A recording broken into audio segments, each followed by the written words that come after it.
वंदो सतगुरु चरण को, करूं सप्रेम प्रणाम। अशुभ हरण मंगल करण, धनी श्री देवचंद्र जी नाम।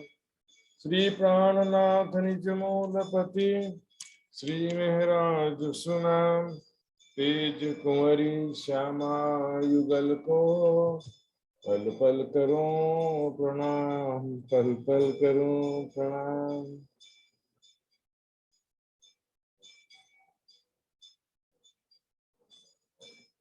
चर्चा प्रारंभ होत है, सुनो साथ चित है। भजो राज श्यामा श्री प्राणनाथ, सखी जीवन हमारे।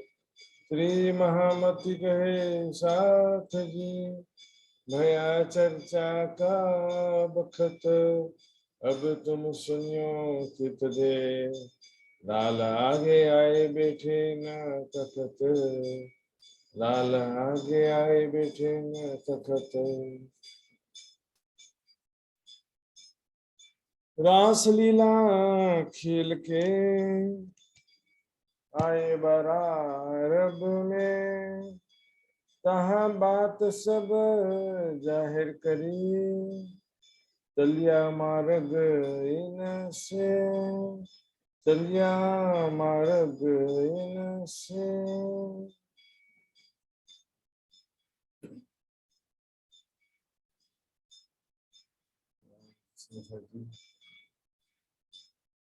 हमने देखा कल किस प्रकार नए ब्रह्मांड की रचना हुई और इसमें किस प्रकार गोलोकी कृष्ण विष्णु कृष्ण की लीला हुई। फिर जागनी लीला के अंतर्गत तीसरे दिन की लीला में अरब में राज्य महाराज की आवेश शक्ति और श्याम जी की आत्म प्रकट होती। कल मैंने इसको विस्तार से बताया था सुंदर साथ जी। अब आगे देखते हैं अरब की लीला में वो बातें हम देखेंगे जो जिसका वर्णन कुरान और हदीसों में किया गया है। मोहम्मद साहब का परिचय और उनके साथ में किस प्रकार उनकी जो दैनिक जीवन लीला हुई उसको देखेंगे। तो मोहम्मद साहब का जन्म हुआ था ईस्वी सन 570 में। ईसा मसीह के 570 साल बाद में मोहम्मद साहब का जन्म हुआ था, क्योंकि क्रिश्चियन धर्म पहले आया है। इनके पिता का नाम अब्दुल्ला था और ये बचपन से इनका क्या स्वभाव था, हीरा नाम की एक पहाड़ी थी, वहां पर गुफा जैसा था, वहां जाकर के अक्सर ध्यान और चिंतन में बैठे रहते थे।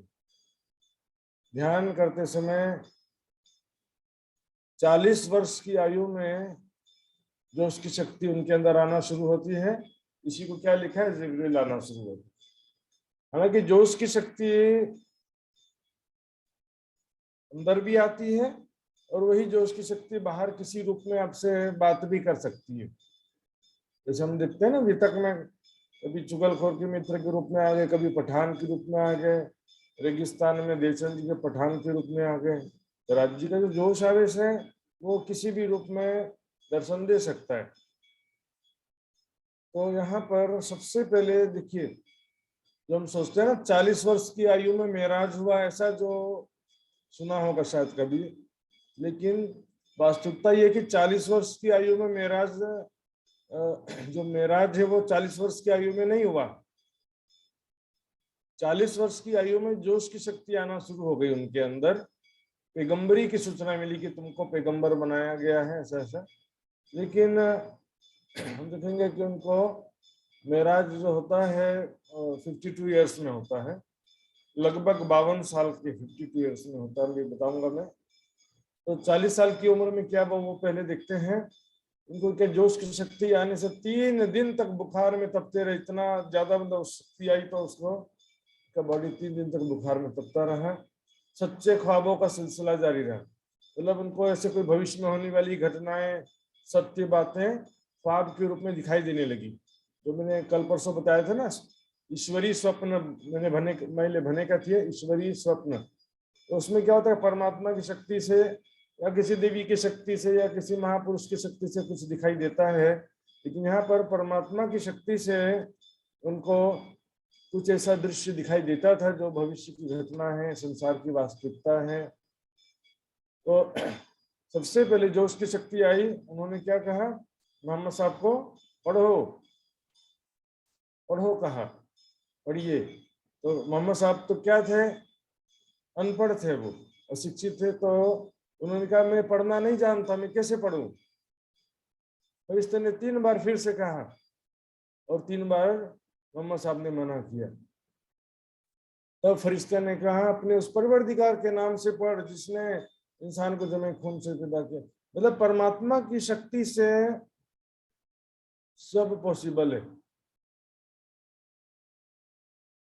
परमात्मा की शक्ति से कुछ भी संभव है। उसने तो इंसान को इल्म सिखाया जो नहीं जानता था, वो सब बातें सिखाया। तो मतलब परमात्मा के सामर्थ्य शक्ति से तू पढ़ने का प्रयास कर, ऐसा कहा उनको। अरब में उस समय क्या था कि मतलब बहुत ज्यादा बुराइयां थी, भूत परस्ती, मूर्ति पूजा वगैरह, बहुदेव पूजा तो था ही, लेकिन सामाजिक बुराइयां भी थी, जैसे बच्चियों का जन्म होते साथ हत्या कर देना, गुलाम प्रथा, इस तरह से। और बहुत ज्यादा खान पीन के विषय में भी किसी भी जानवर को किसी भी तरीके से मारना खाना, आज भी हम देखते हैं। सुंदर साथ जी, मुसलमानों और ये ईसाइयों में कंपैरिजन करेंगे तो सबसे ज्यादा खतरनाक तरीके जो था ईसाइयों के। ईसाइयों में कोई रूल रेगुलेशंस नहीं है, किसी भी जानवर को मार के खाने का जो उनका रहता है सिस्टम, तो कुछ जो रिस्ट्रिक्शंस इन्होंने लगाया। लेकिन यहाँ पर एक खुदा का संदेश देना शुरू किया उन्होंने, 40 साल की उम्र से शुरू कर दिया। और वाणी में भी छपाई है, शरीयत बीच रात के अमल चलाया अनेक, रात में अज्ञानता के समय में, अज्ञानता को रात्रि थी, अज्ञानता के समय में ज्ञान जो है समझने ज्ञान बुझने को लागी। दुनिया में शक्ति सामर्थ्य थी ना, शक्ति सामर्थ्य थी ना, दुनिया ज्ञान समझने के योग्य नहीं थी, इसलिए उनको बस कर्म का ज्ञान दिया। अच्छे कर्म करो, अमल चलाया नेक, अच्छे कर्म नेक अमल, मतलब अच्छे कर्म करो तो जन्नत मिलेगा, बुरे कर्म करेंगे तो दोजख मिलेगा। जो इंसान ज्यादा समझ में नहीं आता ना, उसको क्या करते हैं अपन, अच्छे काम करोगे तो पैसा मिलेगा, मजदूरी करोगे तो पैसा मिलेगा, चोरी करोगे तो जेल जाओगे। अनपढ़ शिक्षित आदमी को किस तरीके से समझाए, मुशरिक होने ना दिया, हक कहिया एक कहे, उसको बहुदेव पूजक या मूर्ति पूजक नहीं होने दिया किसी को। सबको कहा एक ही परमात्मा है और एक खुदा है, एक खुदा ही उपास्य है। ज्यादा ज्ञान जो है वो समझने की योग्य दुनिया नहीं थी, उस समय भी नहीं थी। शंकर भगवान ने भी अमर कथा में यही कहा था शुरुआत में, पार्वती जलाई भन्नु भएका थिए कि यो ब्रह्म ज्ञान का योग्य दुनिया छैन, दुनियालाई यो ब्रह्म ज्ञान नभन्ने। तो अब इस समय में उनके जो एक चाचा थे अबू तालिब, बहुत बड़े सपोर्टर थे और बहुत ही पावरफुल आदमी थे वो। उन्होंने मोहम्मद साहब को फुल प्रोटेक्शन दिया। जब तक चाचा अबू तालिब थे, वहाँ के स्थानीय बुत परस्त लोग ने मोहम्मद साहब को नुकसान पहुंचाने का कोशिश तो किया, लेकिन कुछ नुकसान नहीं पहुंचा पाए। लेकिन जैसे अबू तालिब का देहांत हुआ, मोहम्मद साहब को मक्का छोड़ के मदीना जाना पड़ा, हिजरत करना पड़ा, उनके जान का जोखिम हो गया था। लेकिन दराज जी की मेहर है ना, बेराज जी से विराज में क्या करेंगे। उनके एक और चाचा थे अबू लहब, बहुत कट्टर विरोधी थे। और एक और नाम आता है अबू अल हकम नाम के विद्वान थे, लेकिन उन्होंने विद्वान होने के बावजूद मोहम्मद साहब का विरोध किया। इसलिए उनको बोले विद्वान नहीं है तो जाहिल है, जो विद्वान छे ना जाहिल बने को मूर्ख, इसको नाम के राख्नु भयो अबू जहल। अबू जहल मतलब जाहिल होने से जहल नाम रख दिया। था तो विद्वान लेकिन जाहिल जैसा काम किया। अब देखते हैं मेराज के विषय में। मेराज लगभग 52 ईयर्स में हुआ है। इसका प्रमाण आता है हदीसों में कि हिजरत से 1-1.5 वर्ष पूर्व मेराज हुआ था लगभग। हिजरत तो 53 ईयर्स में हुआ था, तो उससे 1-1.5 साल पहले उनको मेराज हुआ था। मेराज में मतलब परम धाम जाना, खुदा से 90,000 बातें और वहाँ खुदा का दीदार, ये सारी चीजें आ जाती हैं। तो जब मेराज के समय में जिब्रील फरिश्ता आया, धनी का जोश से कहा कि चलो खुदा ने मेराज के लिए बुलाया है। तो मोहम्मद साहब ने कहा जिस तरह से मुझे मेराज हो रहा है, इसी तरह से मेरे मोमिन भाइयों को भी मेराज होगा या नहीं होगा। मलाई दर्शन को लागि लिएर जानुहुन्छ तपाईँ, तो त्यस्तै सुन्दर साथहरूलाई ब्रह्मश्रेष्ठी मोमिन भाइयों को भी मेराज हुन्छ कि हुँदैन। कहते हैं चिंता मत करो, जिस तरह से आपको मेराज हो रहा है, इस तरह से आपके मोमिन भाइयों को भी मेराज होगा। इसलिए सुंदर साथ जी मैं कहता हूँ, यहाँ इतने सारे प्रमाण है। अक्षर की आत्मा क्या चिंता करेगी ब्रह्मात्मा? शामन जी की आत्मा ही तो चिंता कर सकती है ना। मेरे मोमिन भाई आखिरत में आएंगे, उस समय बहुत दुख होगा संसार में, इसलिए मैं दुखी हूँ और खुदा से प्रार्थना करता हूँ। कौन प्रार्थना करेगा? यहाँ पर बताते हैं बुखारी शरीफ और मुस्लिम शरीफ जो हदीस हैं उनमें वर्णन आता है, मोहम्मद साहब ने एक सुबह इरशाद फरमाया, पिछली रात मेरे खुदा ने मुझको अपने खास मज़्द और शरफ से नवाजा। इसकी तफसील यह है कि पिछली रात जबकि मैं सो रहा था, रात के एक हिस्से में जिब्रील आए और मुझको जगाया, हरम काबा में उठा लाए, हरम काबा उठा लाए और थोड़ी देर लेटा था कि पूरी तरह बेदार करके मस्जिद हराम से मस्जिद अक्सा बोलते हैं इसको।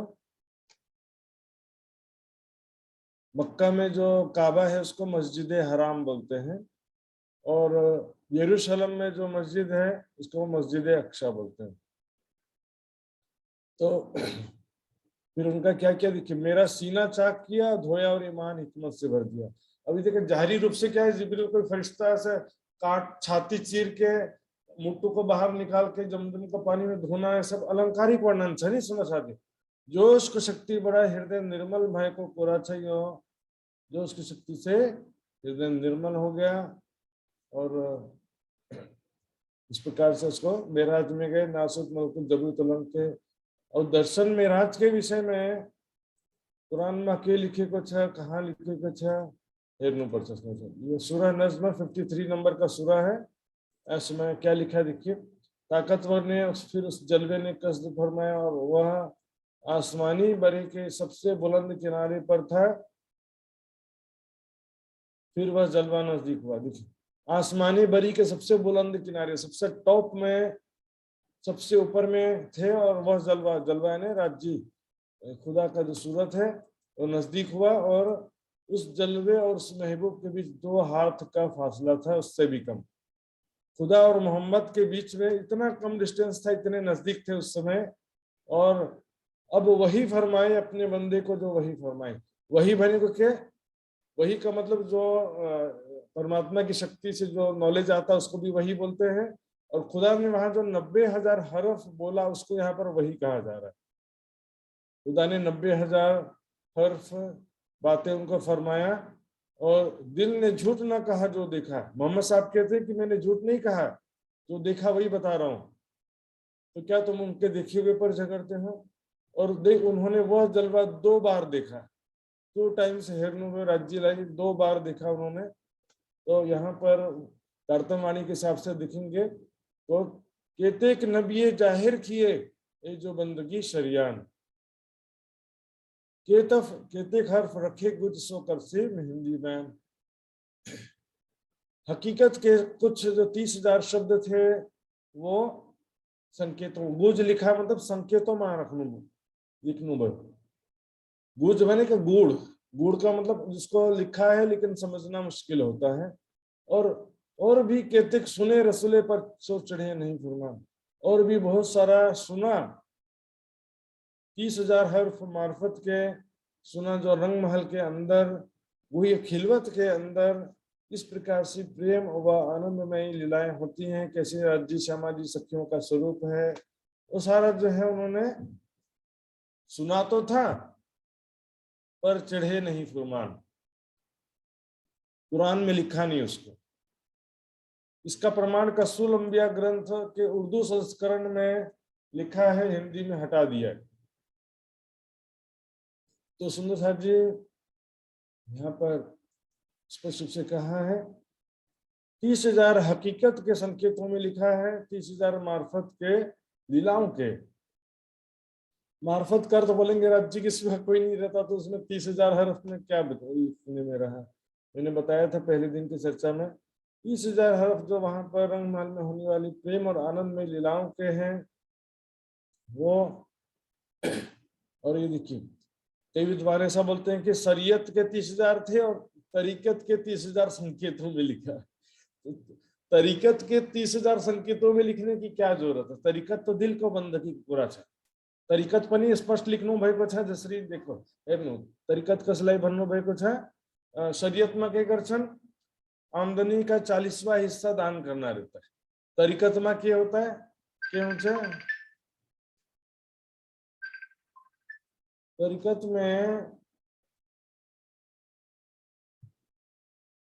तरीकत में क्या होता है कि तरीकत में 40वां हिस्सा रखना पड़ता है और 39 हिस्सा दान करना पड़ता है। तो उसमें तरीकत को बंदगी पनि लेखेको छ कि उसमें धेरै त्याग गर्नुपर्छ, धेरै साधना गर्नुपर्छ। यो शरीयत तरीका दुईटा लेखेको छ। यदि हकीकत के 30,000 हर्फ संकेतों में कुरान में नहीं लिखे होते तो प्राणनाथ जी किसका अर्थ खोल रहे हैं आज? कुरान के रहस्य जो खोल रहे हैं किस चीज का रहस्य खोल रहे हैं? या शरीयत का रहस्य खोल रहे हैं यहाँ पे? जी तरीकत का क्या, तरीकत के सांकेतिक वचनों का अर्थ खोल रहे हैं? कई विद्वान सुंदर साथ कहते हैं कि बस जो है मात्र 12 हर्फ मुक्तवात ही संकेतिक हकीकत की बातें हैं और कुछ भी नहीं है। कहेंगे कि तो 4 आयतें हैं, लेकिन यहाँ पर 30,000 हर्फ की बातें हैं, 30,000 हर्फ। और वाणी युतक में भी लिखा है, वाणी में भी लिखा है, अलिफ लाम मीम से लेकर जहां तक सिपारा आम अंतिम सिपारा है, सारी बातें हमारी लिखी हैं। आगे हम देखेंगे। इसके साथ ही उन्होंने बहुत सारी बातें बताया परम धाम के विषय में, संकेतों में बताया, 25 पक्ष की शोभा के विषय में संकेतों में बताया, लेकिन वहां पर होने वाली लीलाओं के विषय में उन्होंने नहीं बताया। तो मार्फत क्या है? वहां पर होने वाली प्रेम आनंद में लीलाएं ही मार्फत है। ऐसा सुंदर से सबसे इम्पोर्टेंट यहाँ पर ये जो प्रमाण में रख रहा हूँ आपके सामने, ध्यान से सुनेंगे, बहुत ही दुर्लभ है, बहुत कम लोगों को मालूम होता है। ये है कंजुल ईमान कुरान।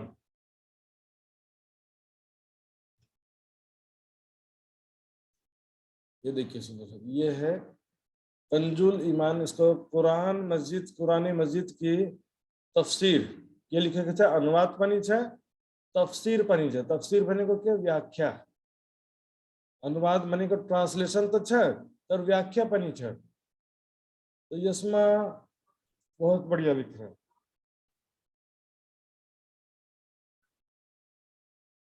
इसमें बहुत सारी बातें व्याख्या में इस प्रकार लिखी हैं, जैसे हम जानते हैं ना तफसीर हुसैनी, हमने नाम सुना अभी तक में, लेकिन यहाँ पर हम देख रहे हैं यह है कंजुल ईमान कुरान। इसमें भी व्याख्या है। क्या लिखे देखिए, जो भी मैंने पढ़ रहा था उसी की बातें लिखी। अल्लाह ताला ने अपने खास बंदे हजरत मोहम्मद मुस्तफ़ा सल्लल्लाहु अलैहि वसल्लम को वही फरमाई। वही फरमाया मतलब 90,000 हर्फ फरमाया। और इसके विषय में कहते हैं अल्लाह ताला ने अपने बंदे को वही फरमाई। जो वही फरमाई वो बेवास्ता थी कि अल्लाह और उनके हबीब के बीच कोई वास्ता न था। मतलब उसके हबीब और अल्लाह के बीच में जो बातें हैं उससे दुनिया का कोई लेना देना नहीं है। ये खुदा और रसूल के बीच के रहस्य जिनके विषय में किसी को सूचना नहीं। अल्लाह ताला ने इस रहस्य को तमाम सृष्टि से छिपाए रखा कि क्या 90,000 हर्फ बातें हुई। इतना स्पष्ट प्रमाण है सुंदर साहब जी। सारी सृष्टि से रहस्य को छिपा रखा,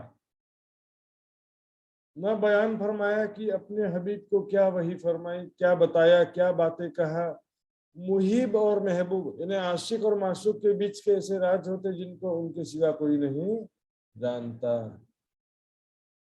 खुदा और मोहम्मद के बीच में, खुदा को आशिक मोहम्मद को माशूक कहा। कल मैंने कहा था ना, अल्लाह मोहब्बा माशूक सो खासी खसम दिल, तो नाम धराया रसूल आशिक अपना सब। खासी खसम दिल श्यामा जी होने के कारण से ही तो खुदा को आशिक और मोहम्मद को माशूक कहा गया। जी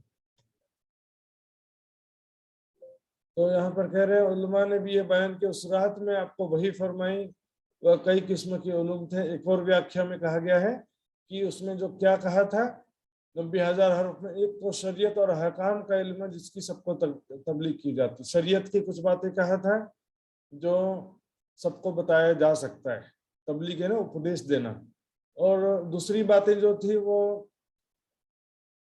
मार्फत की, मार्फतें की जो खास बात तो खास लोगों को बताई जाती, मार्फत की बातें थी जो खास लोगों को बताई जाती है, वो दुनिया से छिपा रखा है। और तीसरे हकीकत अंदर की बातें जो खासुल खास लोगों को बताई जाती हैं, हकीकत की और अंदर की बातें। यहाँ पर सुंदर साहब जी कुरान में थोड़ा क्रम उल्टा है। हम यहाँ पर जो बोलते हैं ना शरीयत, तरीकत, हकीकत और मार्फत, लेकिन आज की जो कुरान और हदीसों की व्याख्या में इसका क्रम उल्टा हो जाता है। शरीयत, तरीकत, मार्फत और फिर हकीकत। हकीकत को टॉप लेवल में बोलते हैं, इसलिए हकीकत और अंदर रंग महल के अंदर की बातें खासुल खास लोगों को बताई जाती है। खासुल खास किसे कहा जाता है? ब्रह्म सृष्टि। आम खलक जी सृष्टि को कहा जाता है, खास खलक ईश्वरी सृष्टि, और खासुल खास ब्रह्म सृष्टि। सुंदर साथ जी, ये एक किस्म के वो राज हैं जो अल्लाह ताला उसके रसूल के साथ खास है। कोई उनका बोझ नहीं उठा सकता, दुनिया उसका बोझ नहीं उठा सकती, उसको सहन नहीं कर सकती, उसको समझ नहीं सकती, उसका गलत अर्थ करके, गलत समझ करके गलत चिंतन करेगी। तो सुंदर साथ जी ये बहुत महत्वपूर्ण प्रमाण है हमारे लिए। और देखते हैं कुछ बातें जो कुरान में लिखा है, उसमें से एक दो मैं बात दिखाऊंगा आपको जो परम धाम के विषय में लिखा है कुरान में। अल्लाह उन लोगों को जो ईमान ले आए और अच्छे काम करते रहे जरूर बहिश्त के उन बागों में जा पहुंचाएगा जिनके नीचे नहरें बहती हैं। सुंदर साहब जी यहाँ पर बहिश्त के रूप में ही परम धाम का वर्णन है। सॉरी, बहिश्त के रूप में परम धाम का वर्णन है, जैसे बड़ा क़यामत नामा में भी छुपाई है। सुंदर साहब जी बड़ा क़यामत नामा में छुपाई है, इनो खुशहालियां होशी घनी, भिस्त खजाना पाया अपनी। यह भिस्त शब्द परम धाम के लिए ही कहा गया है। जिनके नीचे नहरें बहती हैं, वहां पानी की नहरें जिसमें बू नहीं है, दुर्गंध नहीं है, दूध की नहरें जिनका मजा तक नहीं बदला है, शराबे पाक की नहरें हैं, शराबे पाक की नहरें हैं जिसमें पीने वालों के लिए लज्जत है, साफ शफाफत शहद की नहरें हैं, हर किस्म के मेवे हैं। इस तरह से वर्णन किया हुआ है। वाणी में भी छुपाई आता है इसी विषय में, जो कुरान का रेफरेंस लेके, दूध शहद की नदियां चलें, बागों बीच दरखतें चलें, बगीचों के बीच में वृक्षों के नीचे दूध और शहद की नहरें नदियां चलती हैं। वहां पर जमुना जी जरी किनार जगमगाता हुआ रत्न जड़ित किनारा है जमुना जी का, और उसको सर तालाब के चारों तरफ रत्न जड़ित जोहरियां हैं, और वहां पर नीर उचले खीर से, दूध से भी उज्जवल पानी है, मिश्री से भी मीठा है, कहते हैं ना अपन, खुशबू जिमी रेत से सुगंधित धरती, रेती बिछी है जो मोती की समान जगमगाती है, उसूर कई विध खेल ही, यो कागज निशानी देत है न, सुनो कागज निशानी देत, कागज बने को कुरान, कुरान इसके साक्षी देता है। तो कुरान में इस तरह से बताया, इस तरह का जो संकेतों में हकीकत की बातें उसके अंतर्गत आती हैं। साथ ही सुंदर साहब जी देखेंगे कयामत की निशानियां भी बताएं, ईसा रूह अल्लाह दोबारा आएंगे, इमाम मेहदी साहिबुज्जमा आएंगे, उस समय दज्जाल, दावतुल अर्ज, मगरब से सूरज उगेगा, इस तरह से सारी निशानियां बताएं, और आखिरत में खुदा स्वयं न्याय के तख्त पर विराजमान होकर सबका न्याय करेंगे। उस समय सारी दुनिया को खुदा का दीदार होगा। बेशक तुम अल्लाह का दीदार करोगे न्याय के दिन, क़यामत के दिन खुदा का दीदार करोगे, ऐसा कहा। कब की बात है उसमें? इमाम मेहदी की बात नहीं है सुंदर साथी। जाहिरी वर्णन के हिसाब से इमाम मेहदी तो ओनली फॉलोवर, मोहम्मद साहब के फॉलोवर जैसा बताया गया कि वो दीन इस्लाम की रक्षा करेंगे, मुसलमानों की रक्षा करेंगे ऐसा। और न्याय के दिन खुदा तख्त पर विराजमान होंगे ऐसा लिखा है, लेकिन हम तारतम ज्ञान से, इल्मे लदुन्नी से इसको स्पष्ट कर सकते हैं कि भाई खुदा का न्याय का तख्त महामती इंद्रावती का दिल ही, इमाम मेहदी का दिल ही खुदा के न्याय का तख्त है। इंद्रावती को हृदय ही खुदा को न्याय का तख्त है, जिसमें विराजमान भैर पहले ज्ञान के द्वारा ये न्याय कर रहे हैं। उसके पश्चात दूसरा न्याय कब होगा? दूसरा न्याय लास्ट में होगा, जिसमें सबके कर्मों का न्याय होगा, जोश की शक्ति के द्वारा होगा वो। और जोश की शक्ति के द्वारा क्या होगा? सबका अंदर के जो भाव हैं, अच्छे बुरे कर्म उनके चेहरे पे दिखाई देंगे। जिसने अच्छा कर्म किया उसका चेहरा उज्जवल होगा, खिला हुआ होगा, प्रसन्न होगा। जिसने बुरे कर्म किया उसका चेहरा उस समय शर्मिंदगी से युक्त हो जाएगा। अभी क्या होता है, हम अच्छे बुरे कर्म अपने दिल में छिपा के रखे रहते हैं, उस समय सारा चेहरे पे भाव आ जाएगा। इसलिए कहा ना, केते की मुख उजले भय, केते की मुख स्याह भय। किसी का मुंह उज्जवल होगा, किसी का मुंह काला हो जाएगा।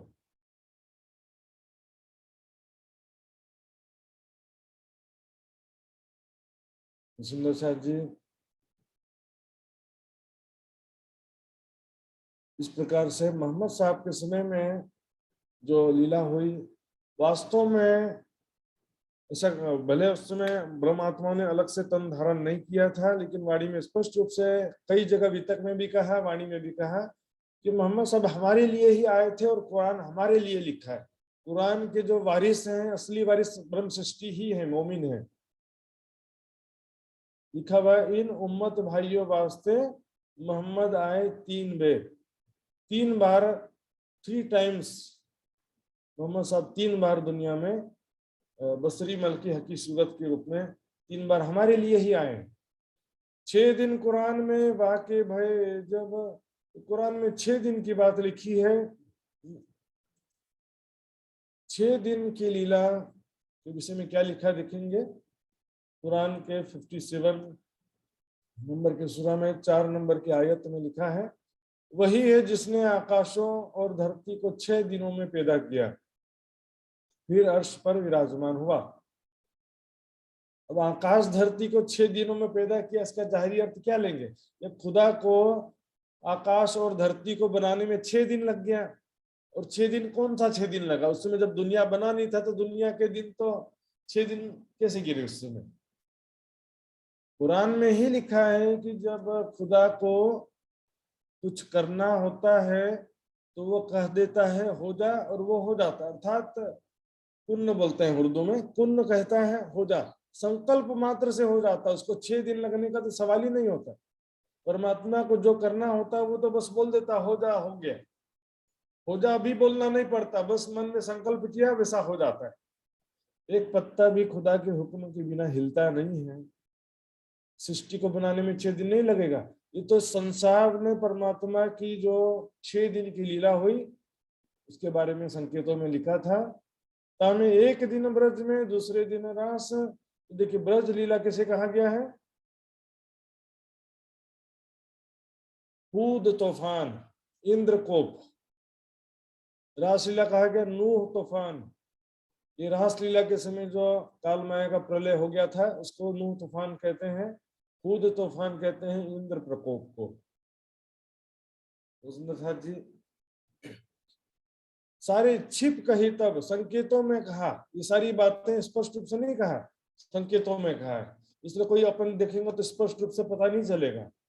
एक रात जहाँ खेले देखे विनय विलास, वहां पर एक रात का हमने खेल देखा रासलीला में। रासलीला में क्या थी? ओनली 1 नाइट रासलीला, एक रात्रि की लीला, दिन में तो खेली नहीं गई थी। तो रात्रि में जो रासलीला खेली गई थी, वो कितनी लंबी रात थी, वो दुनिया की रात तो नहीं थी, इसलिए उसके विषय में हम बात नहीं करेंगे। तामे आए बरारब आमर फैलाया ब्रह्मांड। फिर तत्पश्चात राज्य, वही जो ब्रज रास में राज्य थे, वही राज्य अभिशक्ति अरब में आई, और वहां पर अपना हुक्म आदेश फैलाया। वहां पर 63 वर्ष रहे, 60 वर्ष और 3 रहे, 63 वर्ष रब्बानी कलाम ला के सबको दिया। आपकी रब्बानी यानी रब की, परमात्मा की वाणी, कलाम अल्लाह कुरान, क्योंकि वो भी परमात्मा के जोश आवेश से अवतरित है। सुंदर साहब जी उसी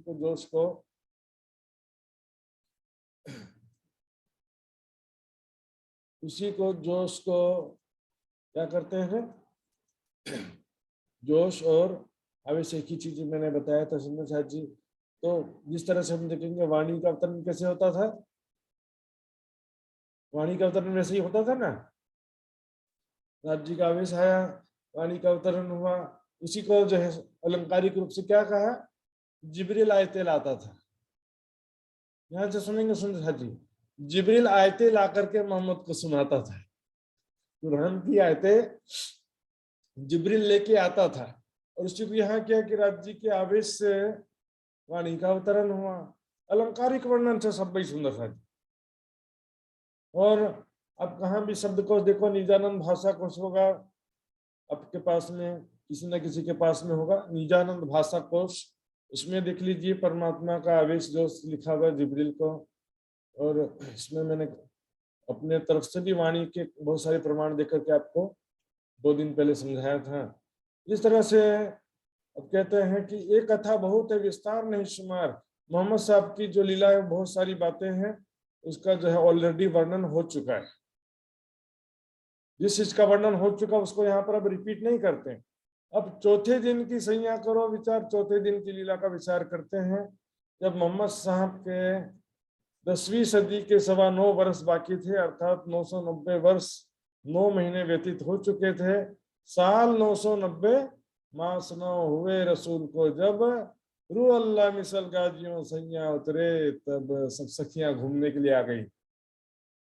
माया में श्यामा जी और सखियां आत्माएं सब कब आए, संवत 1638 था ये समय, जब मोहम्मद साहब के 990 वर्ष 9 माह व्यतीत हो गए थे। तो इसी विषय में पुराण संहिता में भी लिखा है, कलयुग के प्रथम चरण में पुनः माया का खेल देखने की इच्छा रह जाने के कारण वे असहनीय दुख को प्राप्त होंगी।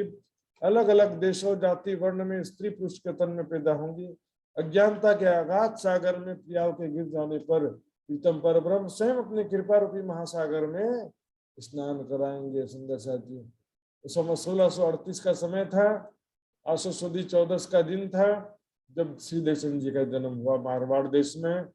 माता का नाम था कुमारबाई, पिता का नाम मत्तुम था। इनकी जो है काफी उम्र आयु व्यतीत हो गई थी, लेकिन इनका कोई संतान औलाद प्राप्त नहीं हुआ था। संतान पुत्र प्राप्त भय का थिए ना। तो वहां एक संत आए थे उस समय में, तो संतों की इन्होंने बहुत सेवा की, तो संत के आशीर्वाद से ऐसा हुआ। दूसरे एक वितक में ऐसा लिखा है, ये संत के आशीर्वाद से काफी उम्र के बाद में राज्य की मेहर से इनको एक संतान प्राप्त हुआ। इंसान कहते से शादी किया 20-25 साल में, तब 30-35 साल हो गया, 40 साल हो गया, फिर भी बच्चा जन्म नहीं हुआ ना। तो फिर उसके बाद काफी उम्र के बाद जब बच्चा होता है तो घर अति आनंद नर नार, घर में सभी लोग बहुत खुश हो जाते हैं। बहुत समय बाद परमात्मा की कृपा हो गई, पुत्र की प्राप्ति हो गई। तो रामनाथ जी लालदास जी कहते हैं, यह बधाई ब्रह्मांड में, ये ब्रह्मांड बधाई, ये खुशी को पूरा मात्र परिवार को लागी छे ना, ये खुशी को पूरा बधाई को पूरा सारे संसार को लागी, संपूर्ण संसार को लागी छे। पूरा ब्रह्मांड में सबके लिए खुशी की बात है। क्यों? सुखदाई सबन को अखंड करनहार, सबके लिए सुखदाई। वो ब्रह्म लीला प्रारंभ भय को छे, ब्रह्म लीला प्रारंभ हुई है जिसके द्वारा सारी दुनिया को अखंड मोक्ष प्राप्त होगा। अखंड करनहार, सबको अखंड मुक्ति प्राप्त होगी। श्री श्यामा जी का प्रकटन हुआ, जिनके द्वारा आगे जो लीला होने वाली है उससे सारी दुनिया को मोक्ष प्राप्त होगी। श्यामा जी का प्रकटन हो गया है, इसलिए श्यामा जी का प्रकटन मात्र परिवार के लिए नहीं, पूरे संसार के लिए खुशी की बात है। सुंदर साथ जी, विश्व बंदे अक्षर लो, अक्षर तक जो है श्यामा जी के सखियों के दर्शन की इच्छा करते हैं। सारी दुनिया भी श्यामा जी और सखियों की इनडायरेक्टली राधिका और गोपियों के रूप में वंदना करते हैं।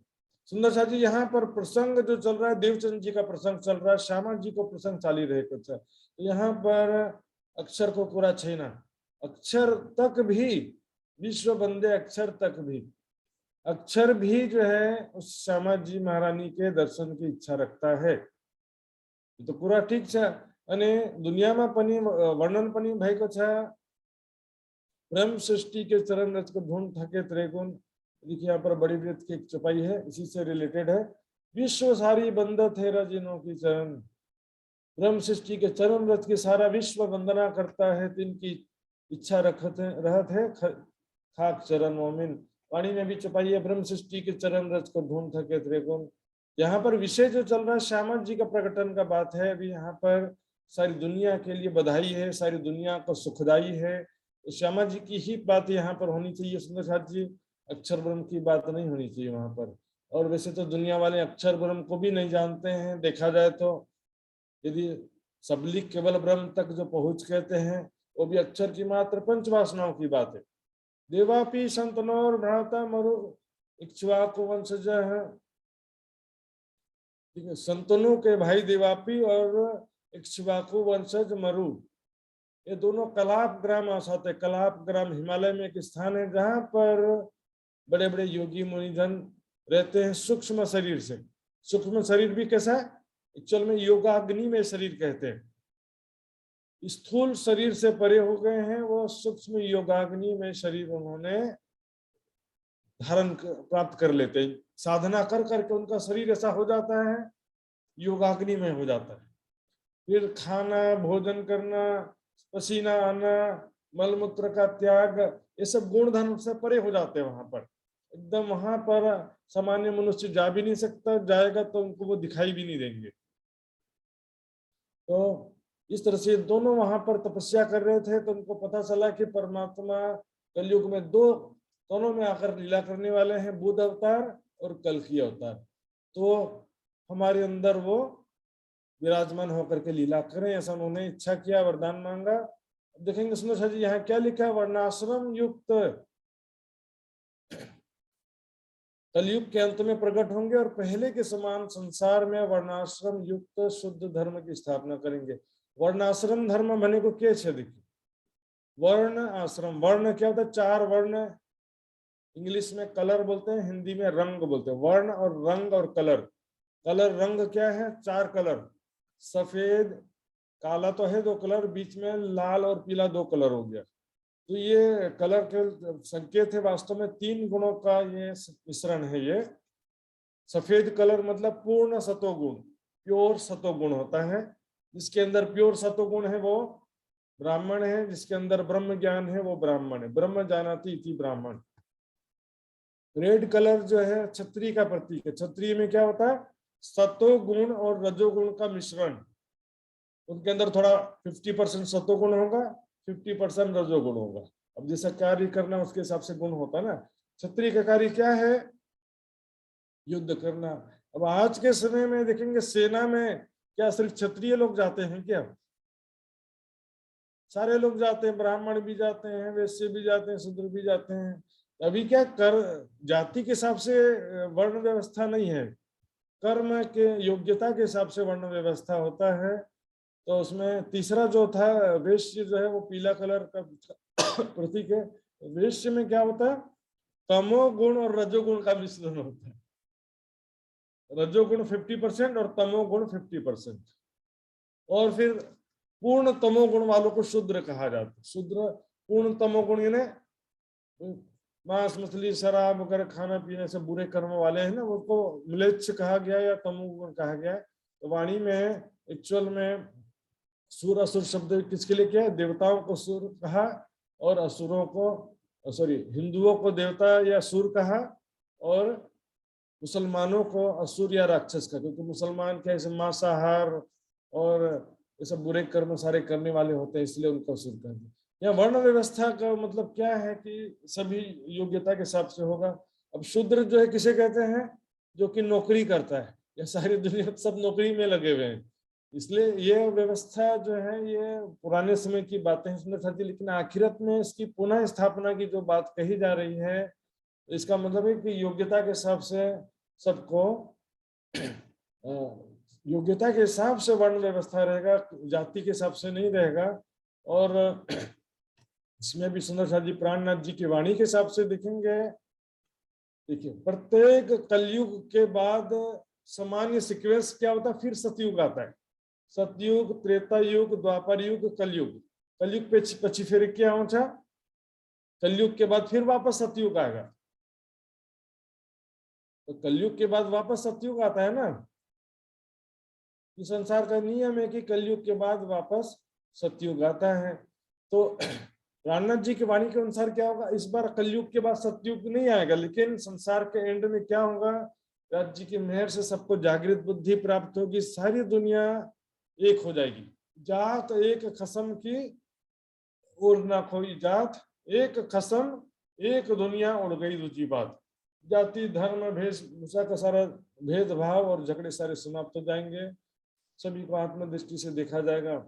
सतयुग के बीच वो तीनों बीच रहे विस्तार, तो सतयुग के जैसी स्थिति हो जाएगी। इन दोनों के समय में, देवापी और मरु के समय में सतयुग की जैसी स्थिति हो जाएगी। होवे सब में जाहिर अखंड संसार, सारी दुनिया में एक परमात्मा का ज्ञान जाहिर हो जाएगा।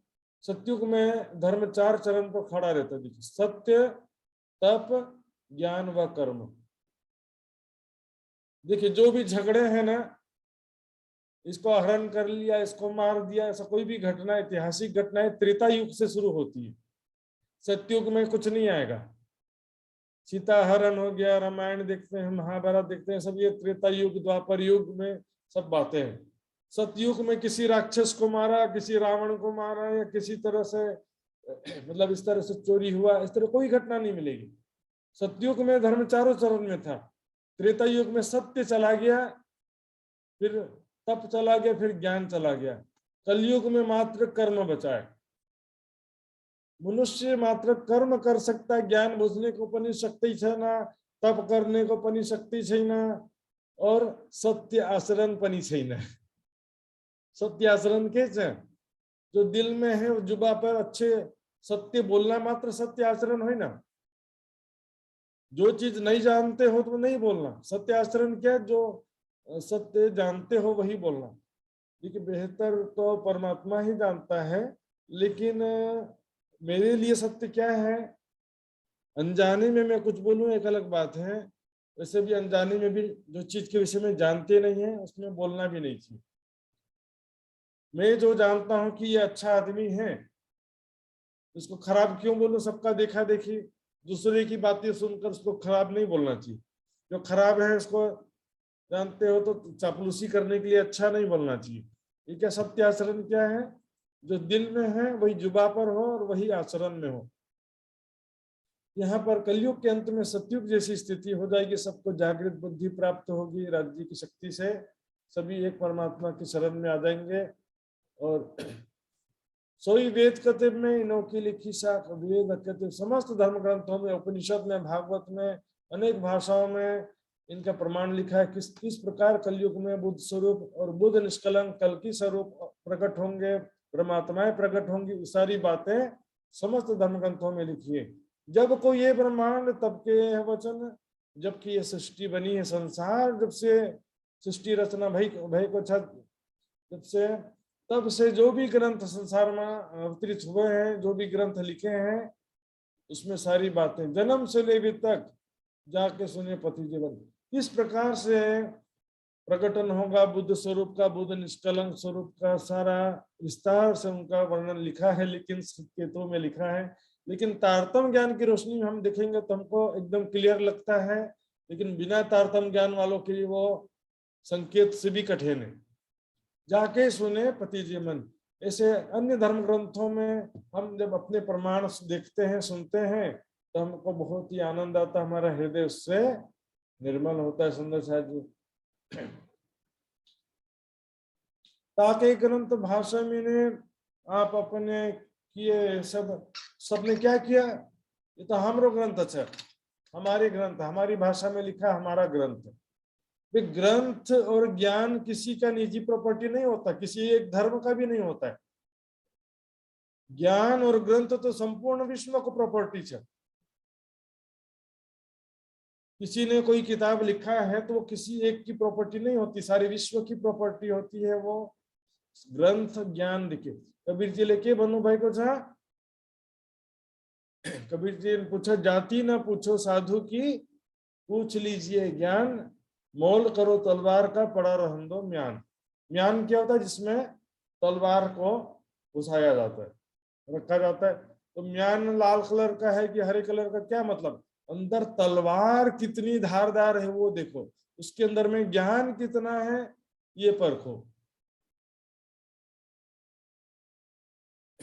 इसलिए कहा गया है, एक और कबीर जी ने कहा गया, साधु ऐसा चाहिए, साधु ऐसा चाहिए जैसे सूप सुहाए, सार सार को ग्रही ले, थोथा दे उड़ाए।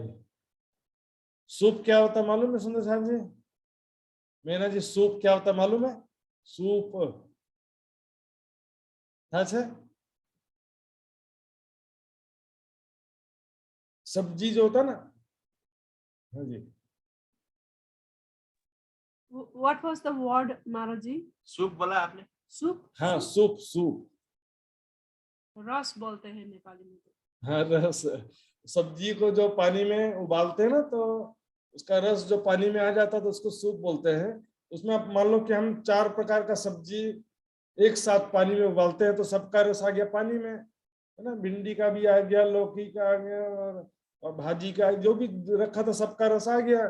तो कबीर जी के बोल रहे कि सूप ग्रहण करो, उसके बाद जो थोथा जो उड़ाओ।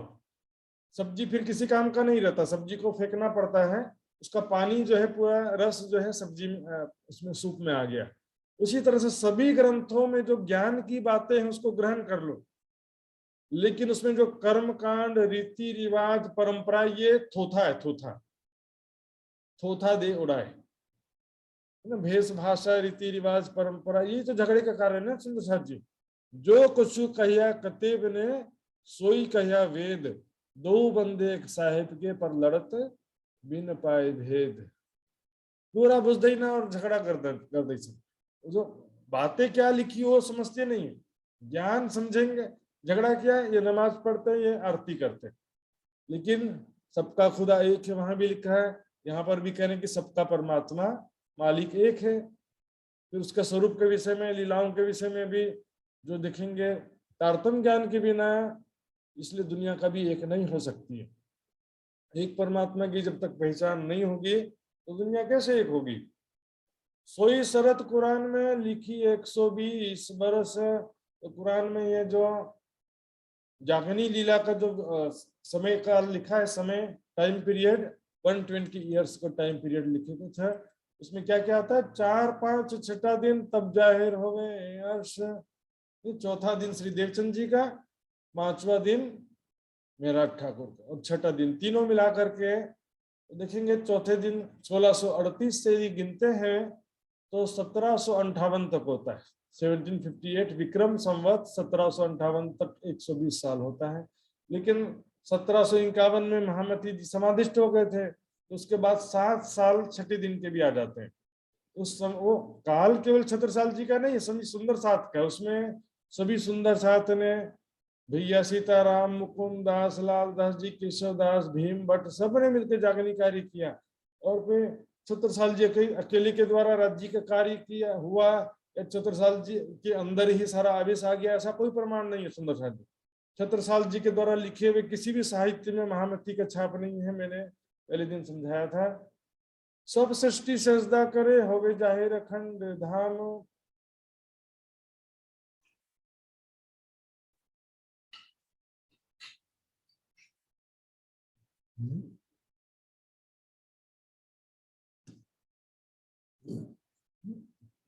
सब सृष्टि सजदा करे, सारी दुनिया एक परमात्मा के चरणों में शीश झुकाएगी।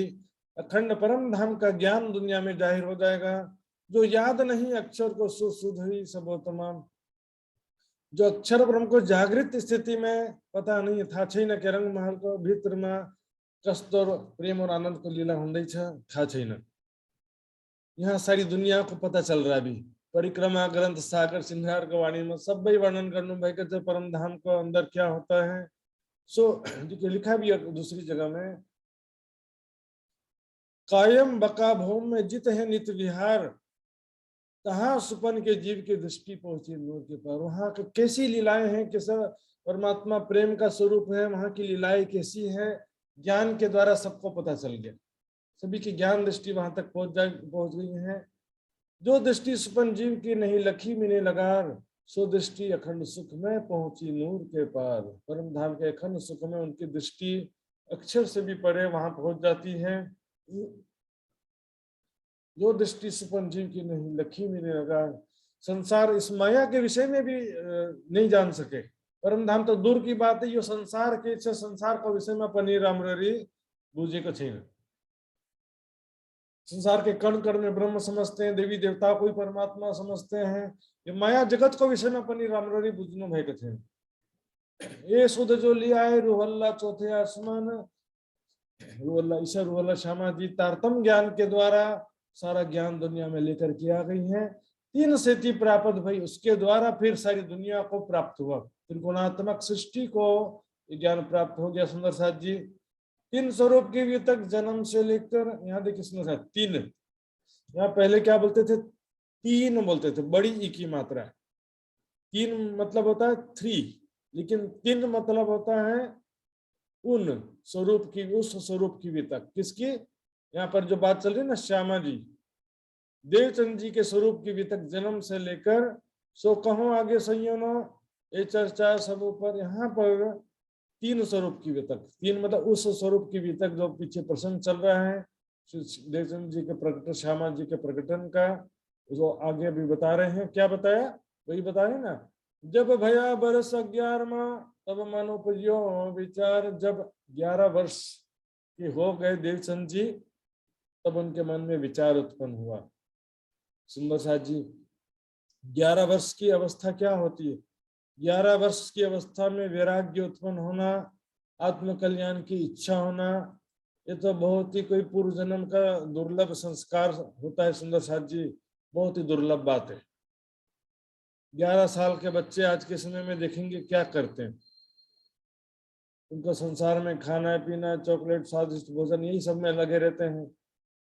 ये जो परम धाम की आत्मा का विशेष लक्षण है, जो कदी भूली वतन तो भी नजर तहा निदान। मैं कौन कहाँ से आईया कहाँ मेरो भरता, मैं कौन हूँ कहाँ से आई हूँ संसार में, और मेरा प्रीतम पालनहार परमात्मा कौन है, कहाँ है, ऐसी जिज्ञासा बड़े बड़े यहाँ पर जो लोग हैं उनको भी ये जिज्ञासा नहीं होती है। इस सृष्टि के अनादि प्रश्न है, जो बड़े बड़े ऋषि मुनियों ने भी इसका हर जवाब खोजने का प्रयास किया कि परमात्मा कौन है, उसने सृष्टि की रचना क्यों किया है। और आज सुंदर साथ जी हम देखते हैं खा रहे पी रहे जवानी बुढ़ापा, लेकिन परमात्मा के जिज्ञासा, आत्म कल्याण का जिज्ञासा है ना। और मंदिर में जाते भी हैं, मंदिर में तो किस लिए जाते हैं, भगवान हमारी इच्छा पूरी कर देना, बस उसी के लिए जाते हैं। आत्म कल्याण को इच्छा है ना, परमात्मालाई पनि भगवानलाई पनि आफ्नो इच्छा पूर्ति को साधन बनाउनु भयो।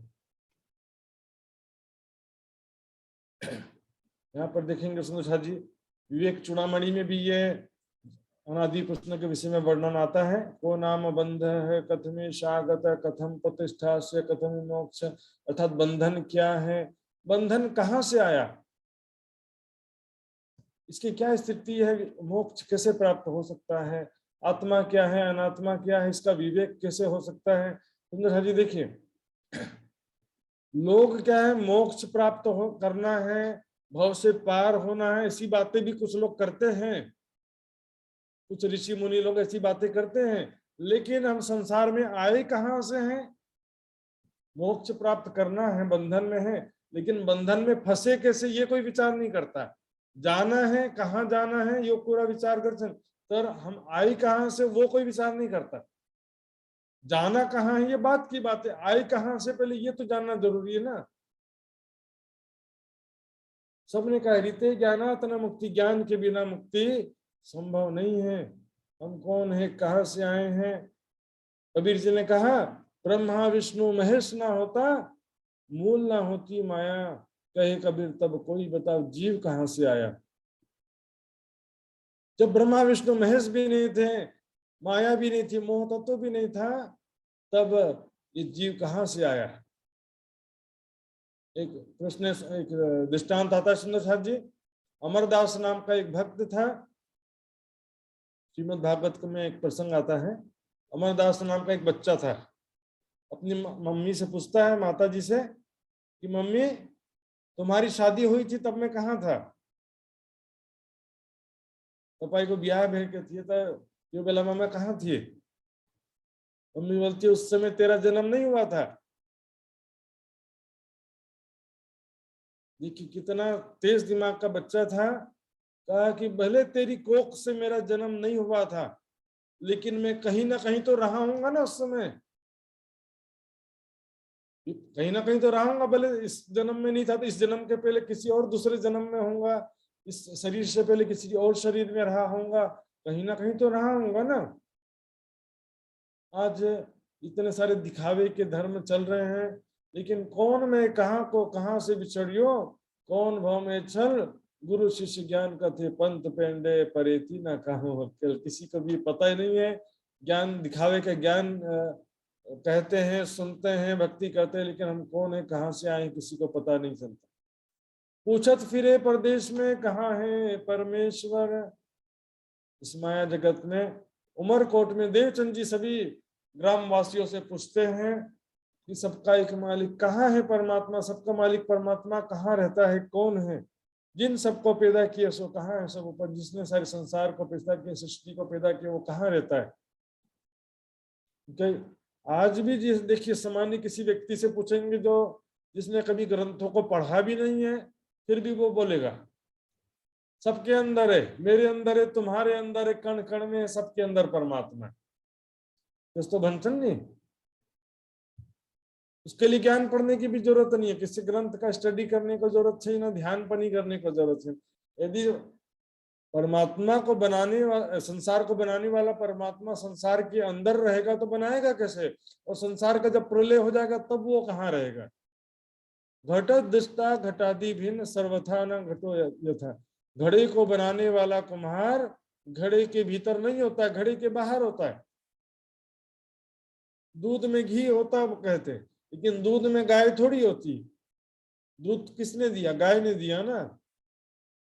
उसी प्रकार से तिल में तेल होता कहते हैं, तिल में तेल तो होता है, लेकिन तिल में वो किसान नहीं होता जिसने तिल उगाया है। संसार को बनाने वाला जो परमात्मा, इससे परे मैंने पहले दिन बताया था, यह सर्वज्ञ सर्वविद्य महिमा भूवि। इस संसार में परमात्मा की सत्ता व्याप्त है। दिव्य ब्रह्मपुरे व्योमनी आत्मा प्रतिष्ठित। दिव्य ब्रह्मपुर में वो अपने आत्म स्वरूप से प्रतिष्ठित है। लेकिन अब जैसा उनको ज्ञान दिया गया, कबीर जी ने एकदम स्पष्ट रूप से कह दिया, पिंड में होता तो मरता न कोई। सभी सुंदर साथ को याद होना चाहिए ये साथी। पिंड में होता तो मरता न कोई, ब्रह्मांड में होता तो देखता सब कोई। पिंड ब्रह्मांड दो से न्यारा, कहे कबीर सोई साई हमारा। शरीर पिंड है ना, शरीर में होता तो कोई मरता नहीं, ब्रह्मांड में होता तो उसके लक्षण सब जगह दिखाई देते। इस शरीर और संसार से परे परमात्मा का स्वरूप है। लेकिन अब देवचंद जी ने उसी उनकी बातों को सुन करके ये निष्कर्ष निकाला कि परमात्मा मेरे निकट ही है, तो मैं अब इसको ही बात को मान करके अब भक्ति शुरू करता हूं। तो वहां पर एक जो मंदिर था पिंगल श्याम, पिंगल बोलते हैं टेढ़ा, बांके बिहारी का मंदिर था, उसमें जाके परिक्रमा लगा। जब कण कण में मेरे अंदर है तो फिर मंदिर जाने की भी क्या जरूरत है? विचार करिए, लोग क्या क्या बोलते हैं, क्या करते क्या है। यदि सर्वत्र व्यापक है परमात्मा, तो फिर स्वर्ग में भी परमात्मा है और नरक में भी परमात्मा है, तो नरक क्यों नहीं जाना चाहते कोई?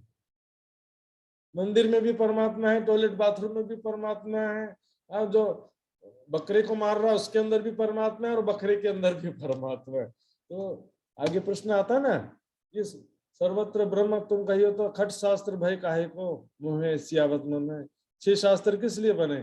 कि मैं भी परमात्मा, तुम भी परमात्मा, सबके अंदर परमात्मा है, तो फिर ग्रंथों की रचना क्यों हुई? परमात्मा को भी ग्रंथ पढ़ने की जरूरत होती है। अब यहाँ पर मंदिर के परिक्रमा लगाना शुरू किया। सुबह 3 बजे उठ करके नहाना धोना करते हैं, ले लोटा घर से चले दंत धावर के काज। और उस समय सुंदर सा जी कैसी स्थिति थी, न बिजली था न टॉयलेट बाथरूम, सब चीज कुएं और उधर जाके पानी भरना पड़ता था, टंकी सिस्टम भी नहीं था, तो कुएं उधर बाल जाके नदी से या कुएं से पानी भर के लाना पड़ता था, शौच क्रिया और सबके लिए बाहर जाना पड़ता था। तो सुबह 3 बजे उठ करके नित्य क्रिया करते थे, शुद्ध आकार करके आवे न मन में लाज, शुद्ध शुद्ध मतलब शुद्ध शरीर को स्वच्छ साफ सुथरा करके फिर मंदिर में जाते थे पूजा साधना के लिए। आवे न मन में लाज, आज तो मंदिर जाने में भी लज्जा आएगा आज के युवाओं को, कि मंदिर जा रहा है, देखो भगत बन गया है, पूजा करने में साधना भक्ति करने में शर्म आता है, और बुरे कर्म करने में शर्म नहीं आता, बीड़ी सिगरेट पीना है, बुरे काम करना है, शराब पी के नाचना गाना है, उसमें शर्म नहीं आएगा। नित्य तो प्रदक्षिणा देवे एक पहर एक प्रहर, यानी कि 3 घंटे तक परिक्रमा देते हैं, मंत्र जप करते हुए परिक्रमा। परिक्रमा के विषय में सुंदर साथी ध्यान देंगे, जैसे कि चुपाई आती भी है, देत परिक्रमा कर्म सब छूटे, यह सुख पंचम निष्दिन हो जाए। यहाँ परिक्रमा करते एक्चुअल में परम धाम का ध्यान करना ही होता है, परम धाम के स्वरूप लीलाओं का। लेकिन फिजिकली भी यदि हम कर्म कांड के रूप में भी परिक्रमा करते हैं सिर्फ, तो क्या है कि सिर्फ चलने से कोई फायदा नहीं होता है, मंत्र जप सहित परिक्रमा करेंगे तो कम से कम पुण्य की तो प्राप्ति होगी ना। लेकिन दुनिया वाले क्या करते हैं, मात्र फिजिकली घूमते रहते हैं, बहुत से काम ऐसा करते हैं दुनिया वाले जिसमें पुण्य भी प्राप्त नहीं होता है। मोक्ष तो दूर की बात है, ज्ञान का कोई उसमें लक्षण भी नहीं है, लेकिन पुण्य भी प्राप्त नहीं होता। हालांकि 4 धाम यात्रा करे अनुभव, 4 धाम को दर्शन करने भयो नहीं, बद्रीनाथ कैलाश अरुबती जो भी कर दिया, द्वारिका पूरी जगन्नाथ पूरी रामेश्वरम सबै को घूमे, सबै ठाउँमा घुमेर आउनुभयो, जस्ट लाइक टूरिस्ट प्लेस, घूम फिर के आ गए। इसमें क्या मिला, पुण्य भी मिला। किस बात का पुण्य, नहाने का पुण्य, पंडों को पैसा देने का पुण्य। पहले भागवत पुराण राखे का थी, पुराण लगाया था, पुराण लगाया तो क्या मिला, उसमें पुण्य भी नहीं मिलता सुंदर साथ जी, और थोड़ा बहुत कुछ मिला भी वो दिखा दिखा करके गवा देते। हमने इतना तीर्थ करके आए हैं, हमने पुराण लगाया, हमने इतना सेवा दिया, जितना कमाया नहीं उससे ज्यादा कमा दिया। अशुभ कर्म निंदा लिए, शुभ कर्म नाम ना ले जाए। अच्छे कर्म करोगे प्रतिष्ठा उसका सारा फल ले जाती है, और अशुभ कर्म यदि कोई गलती है, बुरे कर्म हुआ है, तो कोई निंदा करेगा तो उसका पाप का फल भी वो ले जाता है। इसलिए लोग उल्टा करते हैं, बुरे कर्मों को छिपा कर रखे रहते हैं, अच्छे कर्म को लुटा देते हैं। अब बहुत मेहनत करते थे देवचंद जी, परिक्रमा लगाना, दंडवत प्रणाम करना, हर प्रकार से करते थे। लेकिन 4 वर्ष व्यतीत हो गए, सुंदर साथ जी 15 साल के हो गए, और इसका इतना मेहनत करने के बाद भी कोई रिजल्ट नहीं। हृदय निर्मल शांत हो, एकाग्र हो, हृदय में आनंद की अनुभूति हो, परमात्मा का दर्शन हो, नहीं तो भगवान का ही तो दर्शन हो जाए कम से कम, कुछ भी इसका रिजल्ट नहीं आया। देवचंद जी के मन में ऐसा भाव आया कि बिना ज्ञान के, बिना सदगुरु के परमात्मा की प्राप्ति संभव नहीं है। यहाँ पर उन्होंने मूर्ति पूजा को भी रिजेक्ट नहीं किया था कि मूर्ति पूजा नहीं करनी चाहिए, मूर्ति पूजा खराब होती है, ऐसा भी नहीं था सुंदर साथ जी, ये विषय आएगा बाद में। लेकिन यहाँ पर मुख्य बात क्या थी कि देवचंद जी अभी कोई तारतम्य ज्ञान तो मिला नहीं था, वो ज्ञान के हिसाब से चलते, ज्ञान की खोज, सदगुरु की खोज उनका मुख्य उद्देश्य था। अभी जाएंगे आगे मूर्ति पूजा, वहां पर भोजनगर में भी तो मूर्ति ही थी ना, अभी तो मूर्ति पूजा करते थे। जामनगर में क्या था, वहां भी मूर्ति पूजा।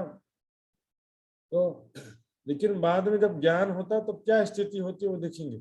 इसमें 2 चीजें सुंदर साथ जी, मूर्ति पूजा और बहुदेव पूजा, 2 चीजें डिफरेंट है।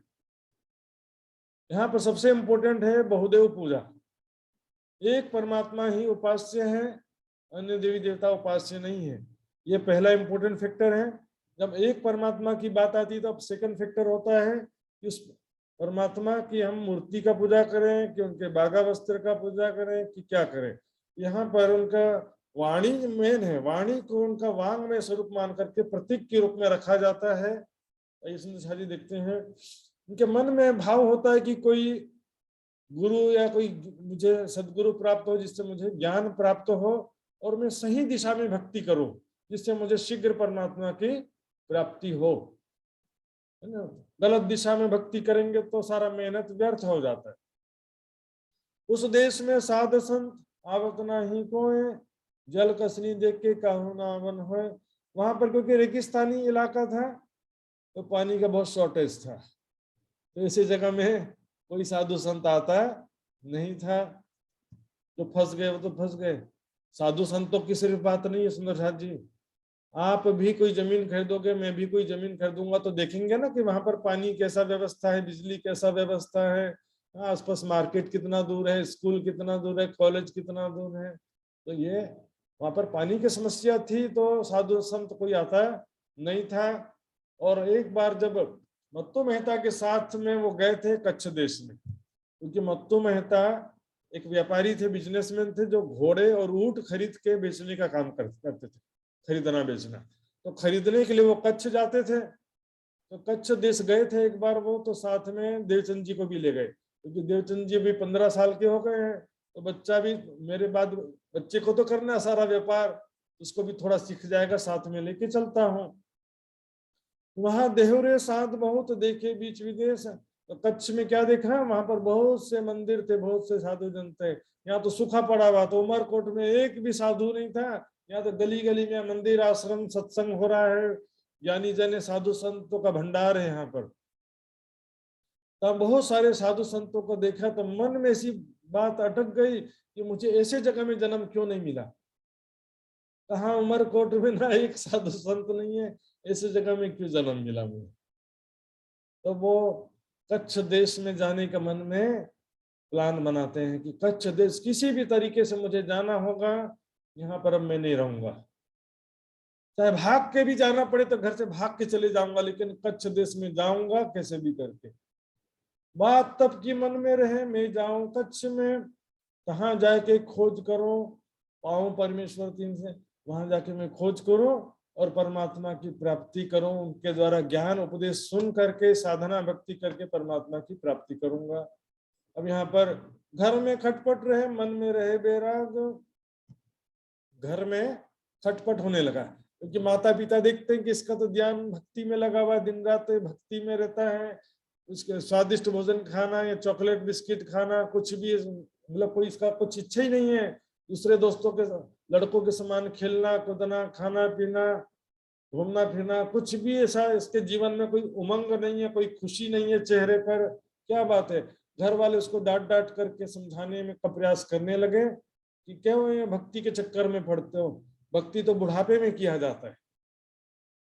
सुंदर जी पता नहीं क्या होता है, उल्टा लोग जो है ना अपने बच्चों को धर्म से दूर करने का प्रयास करते हैं। बहुत सारे बच्चे लोग माता पिता ऐसे होते हैं, उनको डर लगा रहता है कि मेरा बच्चा कहीं धार्मिक ना बन जाए, मेरा बच्चा कहीं साधु संत बाबा ना बन जाए, ऐसा डर लगा रहता है। लेकिन ये समझने की बात है सुंदर साथ जी, यदि आपका बच्चा धार्मिक स्वभाव का होगा तो बुढ़ापे में आपकी सेवा भी करेगा, और भौतिकवादी बच्चा कभी बुढ़ापे में अपने माता पिता की सेवा करने वाला नहीं है। बुढ़ापे में भक्ति करने की जो बात है सुंदर साथ जी बहुत मुश्किल है। जिसने जवानी में भक्ति किया है वही बुढ़ापे में भक्ति कर सकता है, जिसने जवानी में भक्ति नहीं किया वो बुढ़ापे में कैसे करेगा भक्ति। जेम जेम जरा बल आवे तेम तेम कामस वधती जाए, जैसे जैसे बुढ़ापा आता है माया के संस्कार बढ़ते जाते हैं। संसार के जो स्वभाव है, जीवन भर की यादें, मिलना बिछड़ना, उसने सम्मानित किया उसने अपमानित किया, यहाँ सुख मिला था वहां दुख मिला था, सैकड़ों हजारों लोग हमारे दिल में यादें बसी रहती है। इंडिया में क्या होता देखेंगे बुढ़ापे में, जो बुजुर्ग और सीनियर सिटीजन होते हैं ना, वो भक्ति साधना उनके बस की बात नहीं होती है, इधर उधर बैठ के राजनीति की बातें करते रहेंगे, मोदी जी ने ऐसा कर दिया, मोदी जी ने वैसा कर दिया। तो ये राजनीति की बातें भी बुढ़ापे में है, यहाँ वो हो गया वहां वो हो गया। देखिए इसमें जो बुढ़ापा भी उसका भी सदुपयोग करना चाहिए ना। और हिंदुओं में जो 4 आश्रम की बात आती है, उसमें तीसरा आश्रम है वानप्रस्थ आश्रम।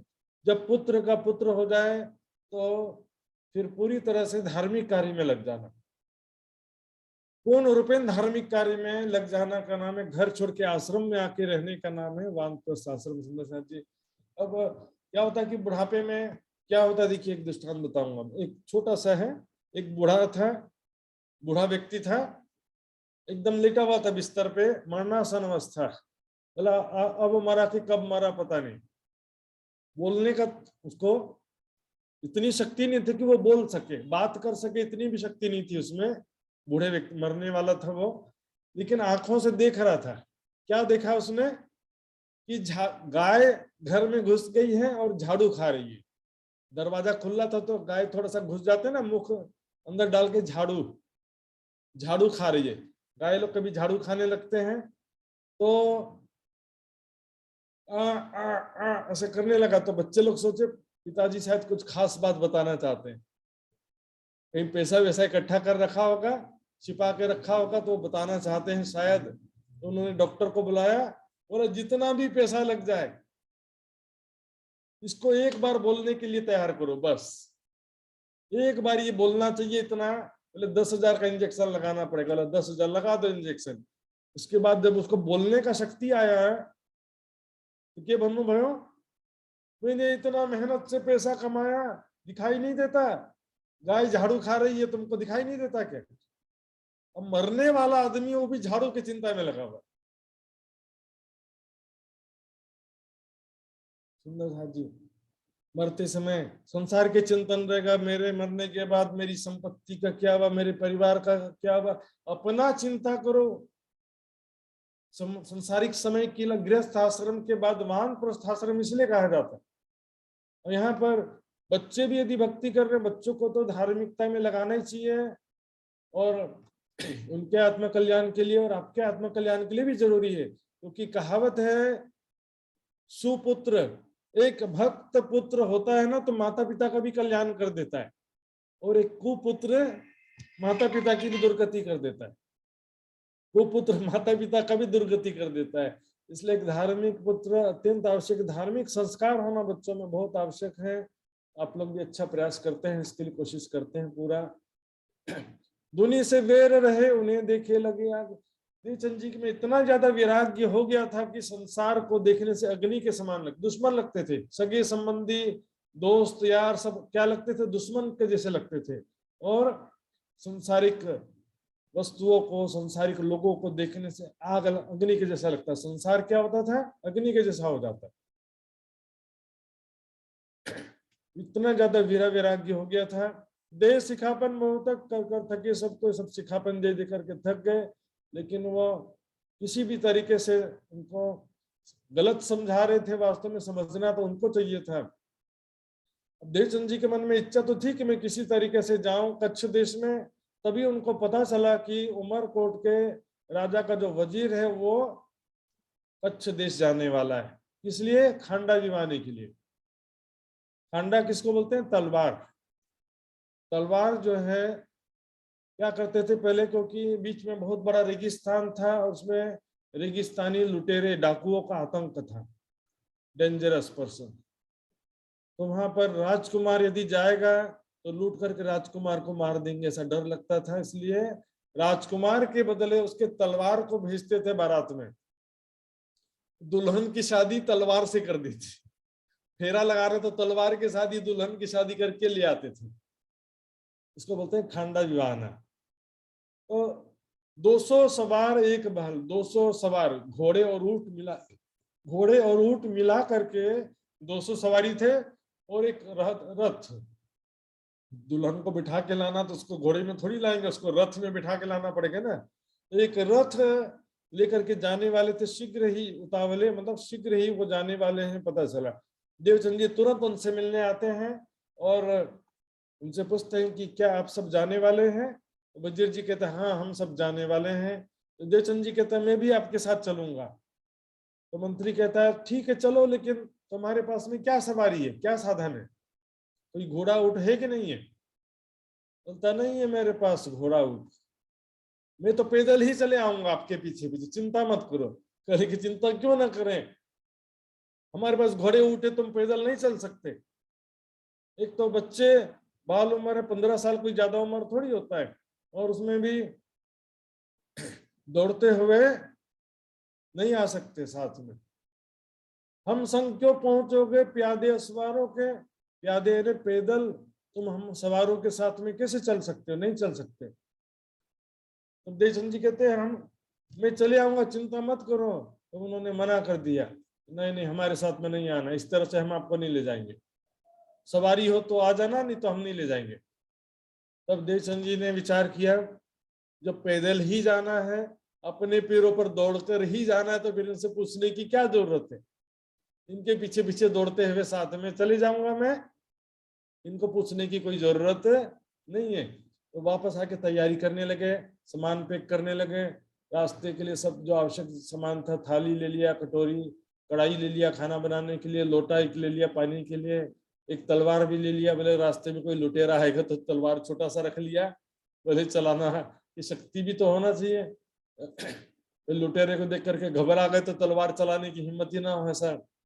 कपड़े पहनने के लिए एक दो जोड़ी एक्स्ट्रा रख लिया, इस प्रकार गठरी बांध के तैयार कर लिया, और कुछ पैसा भी रख लिया, खर्ची भी इसमें बांध लिया, खर्चा यानी पैसा।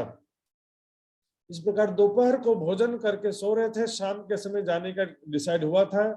पिछला दिन रह गया घड़ी 4, शाम के 4:30 बजे का समय था। वहां बारात सब निकलने के लिए तैयार हो गई, बैंड बाजा बज करके बारात निकल जाती है, और यहाँ पर ये फंस गए।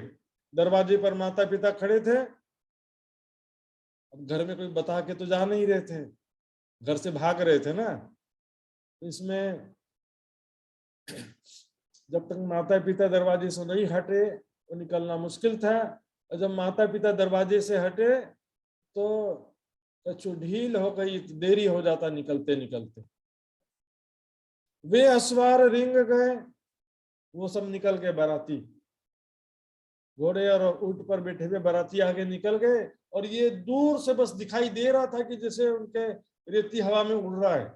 दौड़ते समय क्या होता है, घोड़े उठ के पैरों से जैसे धूल उड़ता है ना गाड़ी से, जैसे उनके पैरों से रेती उड़ रहा था, तो दूर से दिखाई दे रहा था वो भी, तो वो जा रहे हैं, तो वो पीछे उसके उस दिशा में दौड़ने लगे। लेकिन वो घोड़े में, ऊंट में, और ये पैदल कहां से कवर करेंगे। चले अति उतावले, मन में पहुंचो धाए। ज्ञान प्राप्ति के लिए घर से बाहर निकलना ही पड़ता है।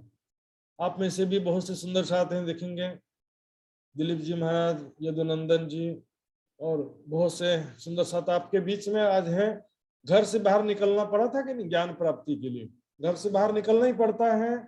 और इस विषय में कुरान में लिखा है कि जो ब्रह्म ज्ञान प्राप्त करने के लिए घर से बाहर निकलता है, तो उसको एक एक कदम में साल भर बंदगी करने का फल मिलता है, एक एक कदम में, क्योंकि कष्ट तो उठाना पड़ता है। तो साल भर बंदगी का फल सिर्फ एक कदम में मिल जाता है। हिंदू ग्रंथों में भी आता है, संत मिलन को जाइए तज माया मोह अभिमान, ज्यो ज्यो पग आगे धरे कोटिन यज्ञ समान। कोटिन यज्ञ के समान एक एक कदम में, एक एक पल में इतना फल मिलता है सच्चे हृदय से जो परमात्मा की प्राप्ति के लिए निकलता है। अब सामान्य रूप से क्या होता है, सबको डर भी लगता है कि घर से निकलेंगे तो कष्ट तो उठाना पड़ेगा, तकलीफ होगा, लेकिन भाई जब परमात्मा के कार्य में निकले हैं तो परमात्मा ही रक्षा करेंगे, इतना विश्वास भी रखना पड़ता है। कर हिम्मत बांध कमर, ले हुक्म साथ, धनी साथ है जानकर और छोड़ सब साथ। राज्य के भरोसे में घर छोड़ा है तो राज्य का ही सहारा रहेगा, पल पल राज्य हिफाजत रक्षा करेंगे, इसे पूर्ण विश्वास होता है। और हमने जो भी सुंदर साथ है राज्य के मार्ग में, हम सब ने राज्य के मेहर का अनुभव किया है, किस प्रकार राज्य ने पल पल रक्षा किया है, सहायता प्रदान किया है। चले अति उतावले, मन में पहुंचो धाए। बहुत ही उतावल में देवचंद जी दौड़ने लगते हैं तेजी से कि मैं उनके बराबरी में पहुंच जाऊं, लेकिन ये असवार और ये प्यादे क्यों कर पहुंची हो जाए, वो घोड़े पे सवार है, ये पैदल कैसे पहुंच सकते थे। इस प्रकार अब दौड़ते दौड़ते बहुत देर तक दौड़ते रहे देवचंद, 3-4 घंटे तक दौड़ते रहे। इसके बाद वो तो सामने जो दिख रहे थे वो भी दिखना बंद हो गए, और पीछे भी दिखना बंद हो गया। आगे कितना दूर कच्छ है, पीछे कितना दूर उमरकोट है, और पीछे भी और आगे क्या पता चलता है रेगिस्तान में। देखिए समुद्र के बीच में जाओगे ना तो चारों तरफ पानी ही पानी दिखेगा, किनारा कहीं भी नहीं दिखता। रेगिस्तान में पण तेच तो होऊन चारों दिशा में रेती ही रेती, और रात में नॉर्थ और साउथ ईस्ट वेस्ट थोड़ी पता चलता है रात में, सूर्य से पता चलता है दिन में वैसे भी। और ना पीछे उमरकोट दिखाई दे रहा है ना आगे कच्छ दिखाई दे रहा है। ये चली रहा न पाइए भय चोरन का जोर, तो वहां पर रात बीच आई पड़ी, रात रात हो गया दौड़ते दौड़ते, और वहां पर तो लुटेरों का इतना जोर था, एक दो निभा न सके इन भात कठोर, एक दो भी मिल करके चोर लुटेरों का सामना कर सके ऐसी स्थिति नहीं थी वहां पर। और रास्ते के विषय में बताते हैं कि वहां पर कोई संकेत नहीं है कि हम जैसे यहाँ से आए थे, राइट से आए थे, लेफ्ट से आए थे, रास्ते में एक मकान था, रास्ते में एक वृक्ष था, यहाँ पर क्या निशानी होगा रेगिस्तान में, चारों दिशा बराबर, कहाँ से आए थे वो भी ना पता चले। हवा जब चलती थी तो रेत का ढेर एक स्थान से उठाकर दूसरे स्थान में पहुंचा देती है, हवा इतनी तेज चलती है। रेतीला तूफान आपने नाम सुना होगा, जब रेतीला तूफान आता है ना तो पूरा रेती का पहाड़ एक जगह से दूसरे जगह पहुंच जाता है। एक ढेर वाव उठाए के खड़ा करे तरफ और फिर तहां वाव लगे ढेर लगे, और रेती का ढेर एक स्थान से दूसरे स्थान पहुंचा देती हवा।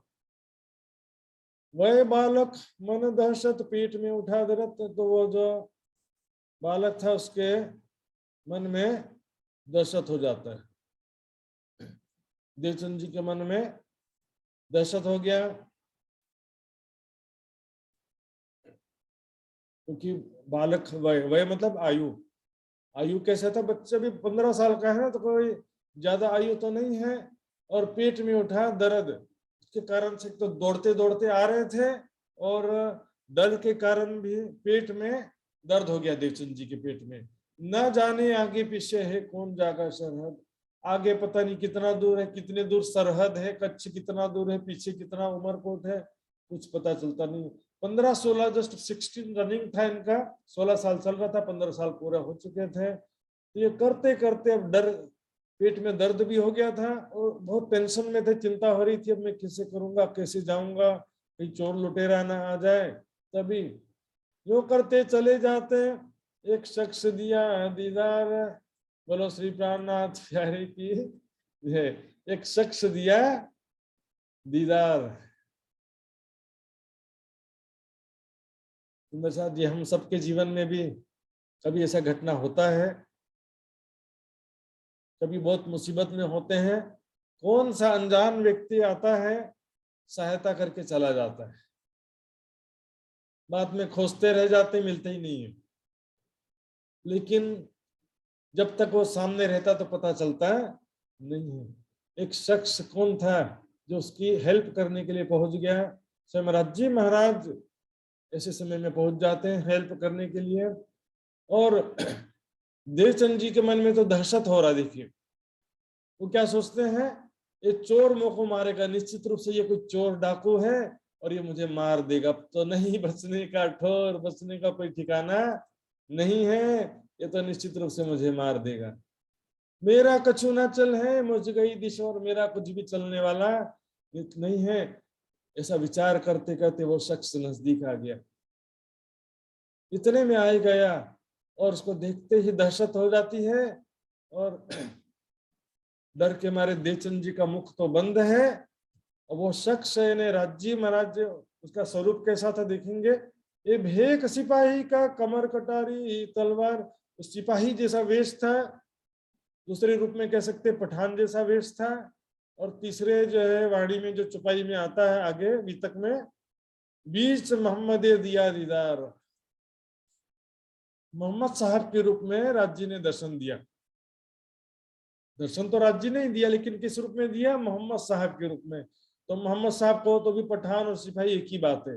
देखेंगे मुंह दाढ़ी, मुख में बड़ी बड़ी दाढ़ी थी, हाथ में बर्छी थी, कमर में कटारी और तलवार था, ऐसा भेष लियावनहार, ऐसा वेश था। देवचंद जी बोले अब तो गया मैं, फंस गया लुटेरे के जाल में।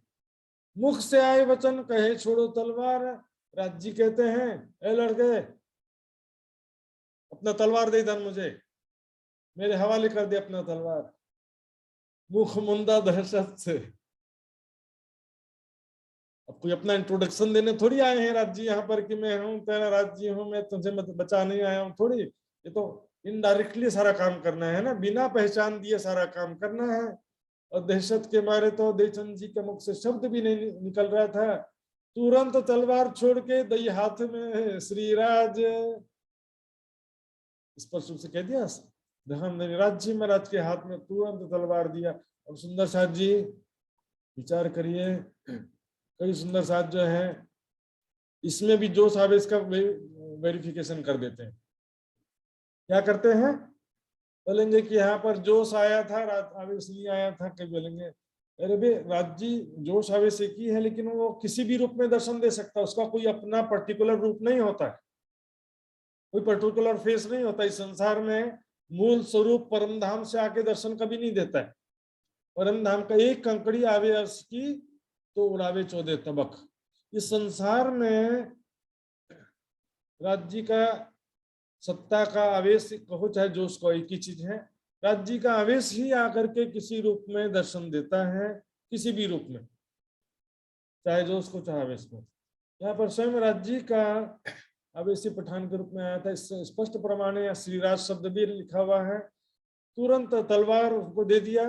फिर उस पठान ने क्या कहा, राज्य ने उससे गठरी भी मांग लिया, अपनी गठरी भी मेरे हवाले कर दो। गठरी भी दे दिया उनको। समझ लिया, अब तो तलवार भी ले लिया, गठरी भी ले लिया। अब क्या बचा, कुछ भी नहीं बचा। अब तो मुझे मारेगा, निश्चित रूप से अब मुझे मारने वाला है। तब वो कहते हैं, पठान राज्य कहते हैं, अपना नूरी पिछोरी बिछा दिया जमीन पर और उसको कहते चल लेट जाए यहाँ पर। तब कांपने लगा मन, बोले क्यों लेटने क्यों बोल रहे भैया, अभी तलवार तो ले लिया और गठरी भी ले लिया, अब बच्चे की जान लेगा, क्या बोलते हैं ना से, अब लेटने के लिए क्यों बोल रहे हो। बोले कि अब कांपने लगा, मन कांपने लगा, घबरा गए। अब तो बोले अब तो मारने ही वाला है, लेटा के क्या थोड़ी कोई पूजा करने वाला, चरण दबाने वाला है। बोले अब तो गया है काम से। लेकिन इसका उद्देश्य क्या था, बताया थोड़ी उन्होंने कि तेरे पेट का दर्द ठीक करने के लिए कर रहा हूं, नहीं बताया। और देवचंद जी ने भी नहीं बताया था कि मेरे पेट में दर्द है, ऐसा कहा था देवचंद ने, नहीं कहा था। बर्ची हाथ पकड़ के, एक हाथ में अपना भाला पकड़कर उनके जांघ मूल में, एक तरफ के जांघ मूल में अपना पैर रखा और थोड़ा सा शरीर का वजन दिया, पूरा वजन नहीं, थोड़ा भार दिया, थोड़ा दबाव दिया। उससे क्या हो गया, पेट में जो गैस भर गया था, गैस्ट्रिक हो गया, तो दबाव देने से गैस जो है थोड़ा सा निकल गया। तो क्या हो गया, दर्द भया कछु हल्का, पेट का दर्द कुछ कम हो गया। देवचंद जी से पूछा उन्होंने, कैसा है पेट का दर्द। हाँ थोड़ा दर्द कम हो गया है, लेकिन अभी इस तरफ थोड़ा दर्द अभी भी है, दूसरे तरफ। तो राज्य महाराज फिर दूसरे तरफ आए और दूसरे पैर के जांघ मूल में इसी प्रकार पैर रख के भाले की सहायता से थोड़ा सा शरीर का वजन डाला, दूसरी जांघ मूल में दे पाव खड़े इस प्रकार। तो क्या हो गया, उसमें अब जो थोड़ा गैस और बचा था वो भी निकल गया और थोड़ा जो दर्द था वो भी ठीक हो गया। अब कैसा दर्द है, हाँ अब ठीक हो गया, बढ़िया हो गया, चल अब खड़े हो जाकर। देवचंद जी को खड़ा किया और अपना जो नूरी पिछोरी था उनके कमर में बांध दिया। देखिए सुंदर साथ जी कैसे राज्य महाराज की मेहर देखो, अपना नूरी पिछोरी देवचंद जी की कमर में तो बांधा, लेकिन देवचंद जी की जो गठरी थी वो जो बांधा अपनी पीठ पर। बताइए, देवचंद जी का सामान भी स्वयं उठाया।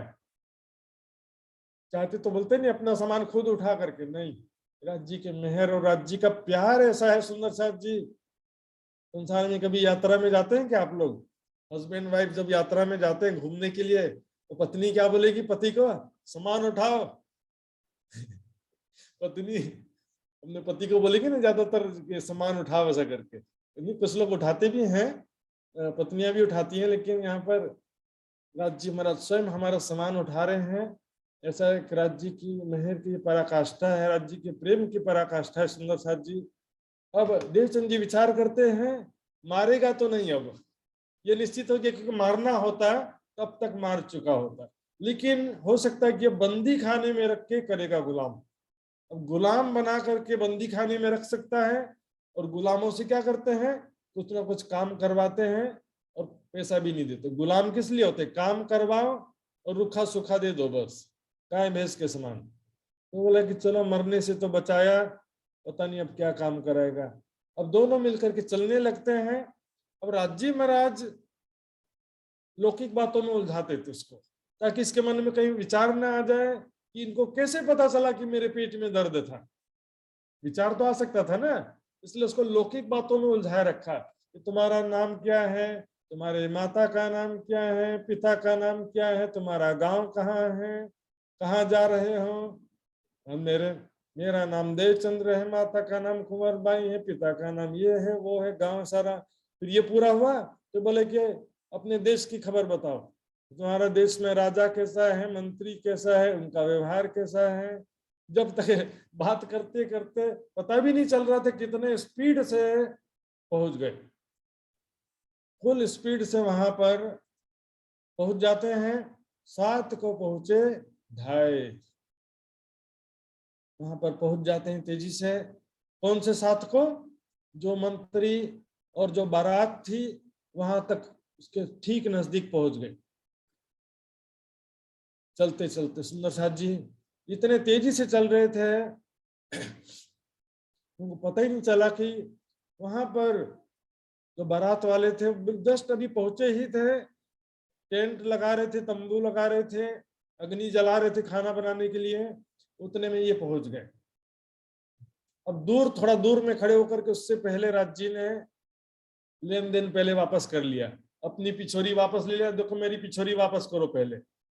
फिर उनकी गठरी भी वापस कर दी, देखो अपनी गठरी वापस ले लो, ऐसा ना कि राज्य मेरी गठरी लेके चले गए।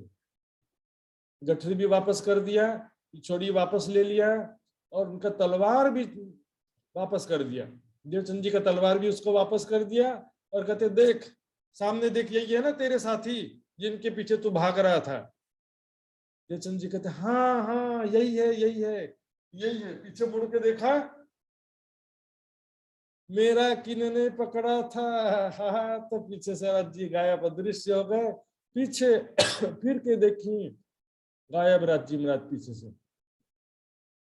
नजर से ना काढ़ी मुझे अव्वल से आज दिन। सुंदर साथ जी, हम आपने भी बहुत बार राज्य के मेहर का अनुभव किया होगा। किसी न किसी अनजान व्यक्ति के रूप में राज्य महाराज प्रकट होकर के राज्य ने हमारी हेल्प किया है, लेकिन बस प्रॉब्लम यही होता है कि हम पहचान नहीं पाते, राज्य को पहचान नहीं पाते। जब तक वो किसी रूप में आते हैं, हेल्प करते हैं, चले जाते हैं, पहचान नहीं पाते। बाले से बुढ़ापन लग मेरे सिर पर खड़े, सुबह पल पल हमारी हिफाजत कर रहे हैं, रक्षा कर रहे हैं राज्य महाराज। सुंदर साथ जी यहाँ पर धामधनी की मेहर सभी सुंदर साथ के ऊपर होती ही है। तब वहां तो कछु ना देखिए, कौन कहाँ गयो है, कौन था कहाँ चला गया, कोई दिखाई देता नहीं है। एक मेरा खावंद क्यों विलाप, याद करते तब मन में विचार करते कि वो निश्चित रूप से वही मेरे खावंद थे, मालिक थे, प्रियतम थे, जिनको मैं खोज के लिए निकला हूँ, जिन्हें मैं खोज रहा था वही मेरे सामने आए थे, लेकिन मैं उन्हें पहचान नहीं सका। ऐसा याद करके वो विलाप करते हैं, बहुत दुखी होते हैं देवचंद जी कि मैंने क्यों नहीं पहचाना उनको। लेकिन मन में एक सांत्वना भी देते हैं कि मेरे तो पल पल वो मेरे साथ में है, मेरी हिफाजत कर रहे हैं, मेरे सिर पर रक्षा कर रहे हैं। जहां कहीं भी मैं जाऊंगा वो मुझे कभी भी छोड़ने वाले नहीं है, हिफाजत करने वाले। देवचंद जी सांत्वना देते हैं मन को कि मेरे वो तो नजदीक है, मैं उनको कभी भी वो मेरे से दूर हो सकते नहीं। सुंदर साथ जी यहाँ पर ध्यान देंगे, यहाँ पर परमात्मा के नजदीक होने, समीप होने या हृदय में होने के विषय में निजानंद संप्रदाय के अलावा संसार में भी इस तरह की बहुत सारी बातें जो सुनने को मिलती हैं, सबका अलग अलग मतलब होता है। जो वेदांती और वैदिक मत वाले होते हैं वो क्या कहते हैं, हृदय में परमात्मा का वास है। उनका कहना किस आधार पर है, कि हृदय में जीव चेतना जो है वो, हृदय में जो जीव चेतना होती है ना, तो जीव चेतना क्योंकि ब्रह्म सत्ता का रूप है, इसलिए जीव चेतना को ही वो ब्रह्म समझ कर कहते हैं। हृदय में स्थित जीव चेतना को ब्रह्म मान करके वो क्या कहते हैं, अहम ब्रह्मास्मि कहते हैं, और हृदय में ब्रह्म का वास कहते हैं। उनका अलग दृष्टिकोण है। कण कण में परमात्मा है क्यों कहते हैं, तो कण कण में परमात्मा कहने का कारण क्या है, कण कण में ब्रह्म सत्ता व्याप्त है। लेकिन निजानंद संप्रदाय में जो बात है देखेंगे, वास्तव में दिल में होने की जो बात है, हम भी क्या कहते हैं, एक तो राज्य की आवेश शक्ति की बात आती है, आवेश आने से कोई भी राज्य कहलाता ही है। लेकिन इसके अलावा देखेंगे सामान्य रूप से हम किसी को कहते हैं ना कि तुम तो मेरे दिल में बसे हुए हो, तुम मेरे दिल में रहते हो। ये जो दिल है स्थूल दिल की बात नहीं है सुंदर साथ जी, सूक्ष्म दिल की बात है। सूक्ष्म दिल में क्या होता है, मन चित्त बुद्धि अहंकार। सूक्ष्म हृदय में 4 चीजें होती है ना, मन चित्त बुद्धि अहंकार। ये चारों चीजें कहाँ होती हैं, यहाँ होती है मुट्ठू में कि इधर मस्तिष्क में, कहाँ होती है? ये चारों चीजें कहाँ होती हैं, मस्तिष्क में होती हैं। मन भी यहाँ होता है, बुद्धि भी यही होता है सुंदर साथ जी, और चित्त भी यही होता है, अहंकार भी यही होता है। क्या होता है जनरली, देखिए सुंदर साथ जी, आपको दिमाग में चोट लगेगा तो आपकी याददाश्त खो जाएगी, आपकी बुद्धि काम नहीं करेगी। लेकिन यहाँ मुट्ठू में चोट लगने से किसी की याददाश्त खो गई, ऐसा कभी सुना है क्या? ऐसा नहीं होता। तो दिल में राज्य की शोभा बसने को भी मोमिनों का दिल अर्श कहा गया है। वस्त्र भूषण पहन के मेरे दिल में बैठी आए, हके किया सो यह सपना रू टूक टूक हो बल जाए। वस्त्र और आभूषण पहन के मेरे हृदय में राज्य विराजमान हो, इसको भी अर्श कहा जाता है। और ज्ञान से भी अर्श कहा गया है, जित आया हकीलम अर्श दिल खया से, ज्ञान से भी दिल अर्श की बात आती है। और जब तक राज्य महाराज पल पल सभी परमात्माओं को अपनी नजर में रखे हुए रहते हैं, यहाँ पर सिर पर खड़े सुभान मतलब सिर पर खड़े ऐसा नहीं होता है, नजर से रखे रहते हैं। जैसे बच्चे खेल रहे हैं तो माता की दृष्टि रहती है ना, मेरा बच्चा खेल रहा है तो कहीं चोट ना लग जाए। जैसे ही चोट लगेगा तो क्या करेगी माता जी, तुरंत तो दौड़े दौड़े आएगी, मेरे बच्चे को चोट लग गया कर। उसी प्रकार राज्य नजर में रखे रहते हैं और आवश्यकता अनुसार मानसिक जोश और जागृत बुद्धि प्रदान करते रहते हैं। इसी को कह देते हैं कि पल पल राज्य हमारे साथ में है। अब आगे बढ़ते हैं, जहां पर जो मंत्री और सैनिक थे उस दिशा में आगे बढ़ते हैं। तो सैनिक देवचंद जी को रोकते, आवत रोकते थे, सैनिक देवचंद जी को वो रोकते हैं और उससे पूछते हैं तुम कौन हो, क्या नाम है और कहाँ से आ रहे हो। तो देवचंद जी सारी बात बताते हैं कि मैं देवचंद जो हूँ आपके पीछे पीछे उमरकोट से आ रहा हूँ। तब उसको मंत्री के पास लेते हैं और मंत्री से जब मिलता है देवचंद्र तो मंत्री तो उनको पहचान लेता है, वजीर उनको पहचान लेता है। तो कहता है तुम कैसे हमारे पीछे पीछे आ गए। बड़ा अचरज भयो मन, बहुत ही आश्चर्य होता है कि तुम्हारे साथ कैसे पहुंच गए, हम तुम पैदल दौड़ते हुए और हम घोड़े पर ऊँटों पर सवार थे तो हमारे पास कैसे आ गए। देवचंद जी जवाब देते हैं, आए चले जैसे वंग हवा की गति से दौड़ते हुए चला आया, तेजी से दौड़ते हुए आपके पीछे पीछे में चला आया। अरे कितना भी दौड़ो, घोड़े और ऊँट के बराबरी कर नहीं सकते थे। लेकिन देवचंद जी ने यहाँ पर सच बात नहीं बताया राज जी के मेहर को, कि राज जी मिले थे, परमात्मा ने दर्शन दिया, रक्षा किया, कुछ भी नहीं बताया।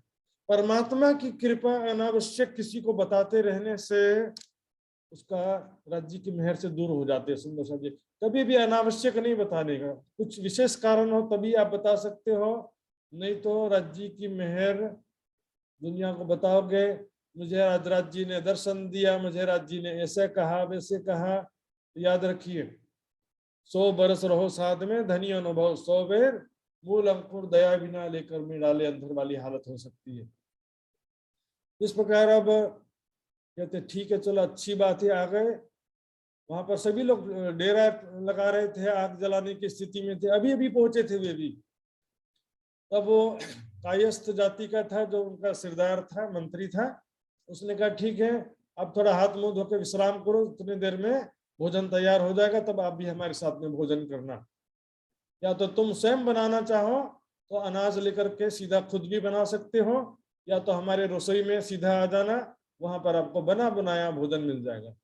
तब श्री देवचंद जी ने यो कर दिया, देवचंद जी ने जवाब दिया कि मैं अपने ही हाथों से बनाकर खाता हूँ, मैं दूसरे के हाथ का बना हुआ खाना नहीं खाता हूँ। सुंदर सा जी ध्यान देंगे, अपने हाथ से खाना बनाना एक साधक या साधु संतों के बीच में ये बात जो है आज भी होती है। जो भी साधक होता है तो क्या करता है, प्रिफरेबली अपने हाथ का ही बना हुआ खाता है। इसका कारण क्या है, दूसरा व्यक्ति किसी ने खाना बनाया है तो उसके दिल के जो परमाणु हैं खाने में आ जाते हैं, ऐसा मान्यता है। जो बुरे विचार वाला कोई व्यक्ति होगा, बुरे विचार वाला व्यक्ति खाना बनाएगा तो क्या होगा, उसके परमाणु खाने में आ जाते हैं, और उसके बाद उस खाना को जब खाते हैं जो भी, तो बुरे विचार खाने वाले के अंदर भी आ जाता है, ऐसा मान्यता है। इसलिए साधु जन, संत जन या भक्त जन जनरली अपने हाथ का बना हुआ ही खाना प्रीफर करते हैं। हम देखेंगे घर के बने हुए खाने में और होटल के बने हुए खाने में जमीन आसमान का अंतर इसलिए होता है। कितना भी मसाला डाल दे, कितना भी स्वादिष्ट बनाए, लेकिन घर के खाने का जो स्वाद है वो कभी भी होटल के खाने में नहीं मिलता उसमें। इसलिए देवचंद जी ने कहा कि मैं अपने हाथों से बनाकर खाऊंगा। तो मंत्री ने कहा हमारे भंडार से फिर ले लो अनाज, हमारे भंडार से अनाज ले लो। तो उन्होंने, देवचंद जी ने कहा अनाज तो मैं भी घर से सीधा लेकर के आया हूँ, मेरे पास अनाज भी मेरे पास है। तो कायस्थ कहता है तुम हमारी जाति के, हमारे रिश्तेदार हो और हमारे अपने घर का अनाज खाओगे, हमारे मेहमान होकर अपने घर से अनाज लाए हो, ऐसा थोड़ी चलेगा। आपको खुद बनाना है तो खुद बनाओ, लेकिन अनाज तो कम से कम हमारा लेना पड़ेगा। तब उन्होंने ठीक है, देवचंद जी ने उनके अनाज ले लिया और फिर स्वयं खाना बनाया। और फिर जिस स्वरूप का जो दर्शन पाया था, कौन सा स्वरूप का दर्शन पाया था, मोहम्मद साहब या पठान भेष का जो दर्शन पाया था, उसी को ही भोजन और लगाते हैं, भोग लगाते हैं, ये परमात्मा ग्रहण कर लो। अच्छा जी, भोग लगाने का मतलब मैं समझा दूं। भोग लगाना कर्मकांड या बोलने की बात तो है, लेकिन उसका सही तरीका जानना जरूरी है। भोग क्यों लगाते हैं, भगवान को भोजन की जरूरत नहीं है। भोग किस लिए लगाते हैं हम, दो कारण है। पहला कि राज्य की कृपा से हमको जो आज का भोजन प्राप्त हुआ है, परमात्मा की कृपा से हमको भोजन प्राप्त हुआ है, तो शुक्रिया अदा करना, परमात्मा का धन्यवाद करना, कृतज्ञता व्यक्त करना है, परमात्मा आपकी कृपा से आज भोजन मिला है। दूसरा कारण है उस भोजन में जो भी बुरे विचार हैं, बनाने वाले में कमी है, कमाने वाले में कमी है, क्योंकि बेईमानी से पैसा कमाया है तो उसका भी प्रभाव भोजन में रहता है। बुरे व्यक्ति ने खाना बनाया है, उसका प्रभाव भी भोजन में रहता है, तो वो सब बुरे प्रभाव से वो खाना शुद्ध हो जाता है। इसलिए परमात्मा का स्मरण करके, परमात्मा को अर्पण करके जो भोजन आरोगते हैं तो उसका कई फायदे होते हैं। सुंदर साथ जी, खाने से पहले परमात्मा का स्मरण अवश्य करना चाहिए। श्री राज कहे सुख उपदेश, श्यामा कहे दुख जाए, महिमा महाप्रसाद की पाव, सुंदर साथ प्रेम लगाए। अब यहाँ पर अगले दिन सुबह तैयार हो जाते हैं सब चलने के लिए। जो कायस्थ जाति का सरदार था, वजीर मंत्री था, उसने देवचंद जी के बैठने के लिए व्यवस्था कर दिया। एक 2 ऊंट में 4 लोग सवार थे, उनसे पूछा तो उनको कहा कि अपने साथ में देवचंद जी को भी बिठा लो। इस प्रकार 2 ऊंट में 4 थे तो 5 हो जाते हैं, और वो सब मिल करके देवचंद जी ऊंट में बैठ करके पहुंच जाते हैं कच्छ देश में।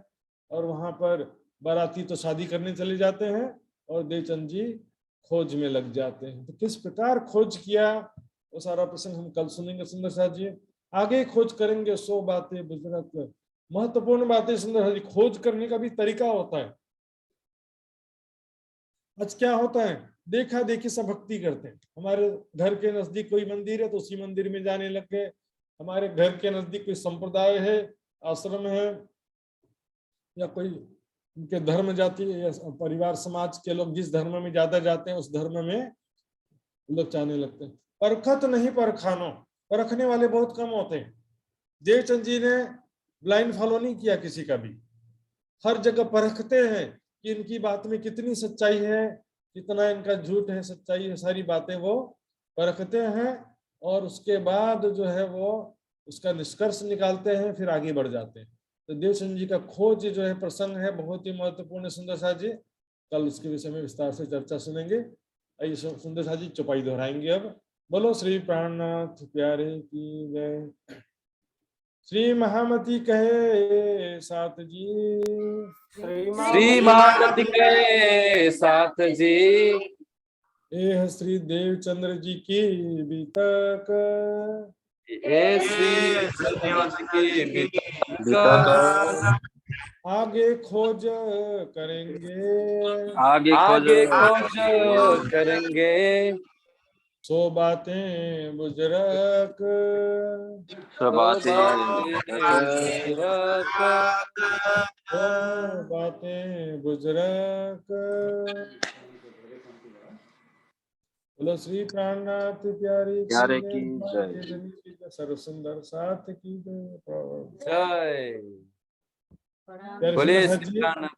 एक मिनट सर, मैं जो है ना आज से इंडिया में जो अभी तक सुनते हैं उनके लिए अलग क्विज का लिंक रखूंगा और आप लोगों के लिए अलग क्विज का लिंक रखूंगा। इसलिए आप लोग जो है इंडिया वाले क्विज के लिंक से जवाब कोई भी नहीं देंगे। आप लोग को जो व्हाट्सएप में हमारे ग्रुप में SNSSCA ग्रुप में ही जो लिंक रखूंगा उसमें जवाब देंगे। तो यहाँ वालों का जवाब सब एक जगह रहेगा, वहाँ का जवाब सब एक जगह रहेगा। तो दोनों का लिस्ट क्या मुझे अलग अलग मिलेगा, तो मैं आपको आसानी से वो हर दिन का नेक्स्ट डे क्विज का रिजल्ट भी शो कर सकूंगा। सुंदर साथ जी, ठीक है, चलो प्रणाम।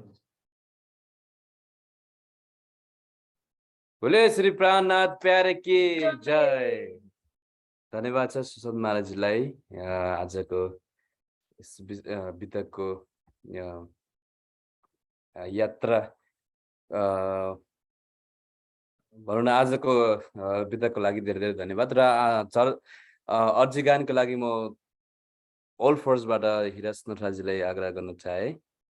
बोले श्री प्राणनाथ प्यारे की जय। र यस पछाडि गिदास नटराजीलाई सदा आनन्द मङ्गल गायनको लागि तयारी भइदिनु हुनको लागि अनुरोध गर्दछु। बोलो श्री प्राणनाथ प्यारे की जय। धन्यवाद हाम्रो आजको होस्ट केशव सुन्दर साथीलाई, धेरै धेरै धन्यवाद महाराजजीलाई पनि हामीलाई 5औं दिनको बितक हामीले सबैले श्रवण गर्ने मौका मिलेको छ। आउनु सुन्दर साथी, अर्जीमा मलाई साथ दिनु होला, किनभने म र कलश मात्रै छु फिलहाल हाम्रो घरमा।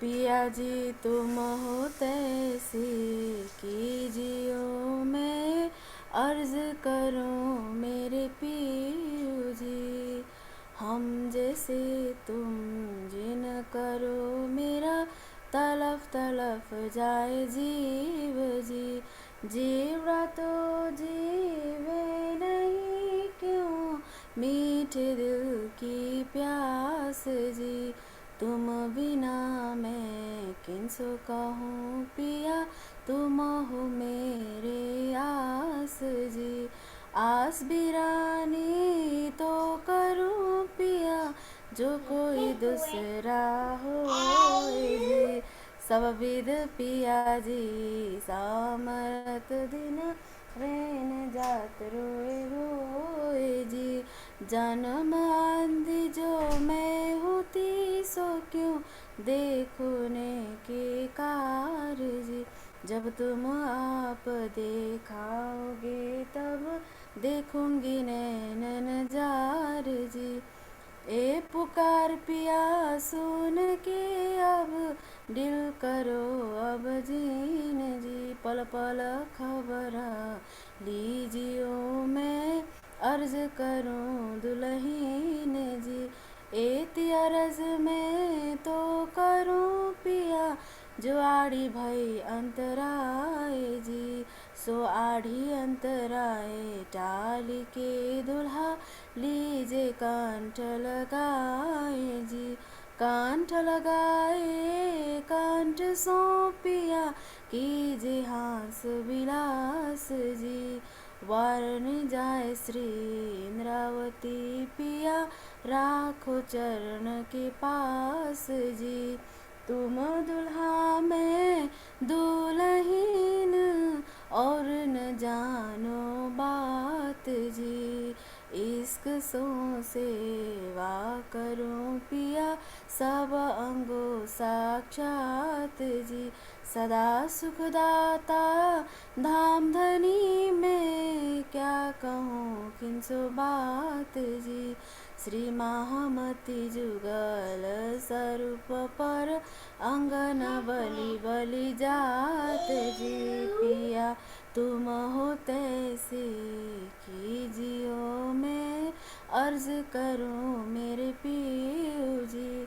बोलो श्री प्राणनाथ प्यारे की जय। प्रणाम जी।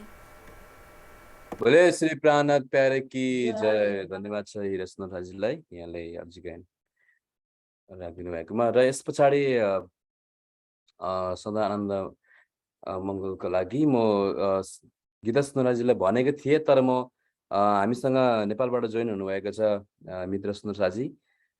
यो सेवाको लागि चाहिँ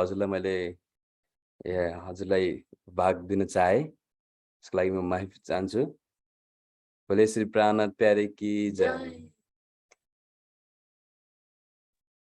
बोलिए श्री प्राणनाथ प्यारे की जय। सद्गुरु महाराज की जय। प्रणाम जी सुन्दर साथीहरुमा। सुशान्ता महात्माजी लगायत सम्पूर्ण देश विदेशबाट यस वितकमा उपस्थित हुनुभएका सम्पूर्ण प्राण प्यारा सुन्दर साथीहरुको नुरी चरण कमलमा कोटी कोटी प्रेम प्रणाम। प्रणाम जी। र विशेष गरी त यो शोभा प्राप्त गर्नुहुने सुन्दर साथीलाई पनि पुनश्च कोटी कोटी प्रेम प्रणाम। अलिक लाइनको गडबड हुन्छ र यसैले यसै हो भन्न सकिँदैन, तर पनि राज्यको गीतमा प्रणाम जी, स्वीकार्नुहोस्। सदा आनन्द मङ्गल में रहिए, सदा आनन्द मङ्गल में रहिए, सदा आनन्द मङ्गल में रहिए, सदा आनन्द मङ्गल में रहिए। महाप्रसाद और चरण अमृत, यही सुख साथ में पाइए, सदा आनंद मंगल में रहिए, सदा आनंद मंगल में रहिए। इश्क सुराही प्रेम का प्याला, अंदर आत्मा छपी रहिए। इश्क सुराही प्रेम का प्याला, अंदर आत्मा छपी रहिए।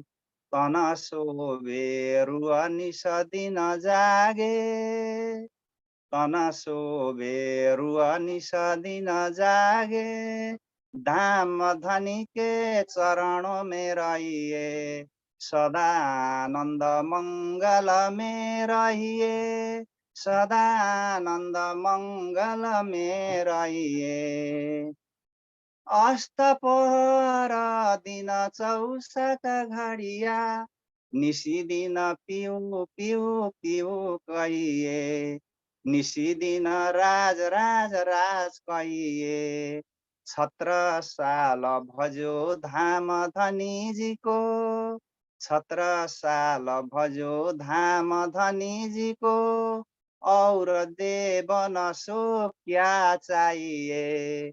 सदा आनंद मंगल में रहिए, सदा आनंद मंगल में रहिए, सदा आनंद मंगल में रहिए, सदा आनंद मंगल में रहिए। बोलिए श्री प्राणनाथ प्यारे की जय। सद्गुरु महाराज की जय।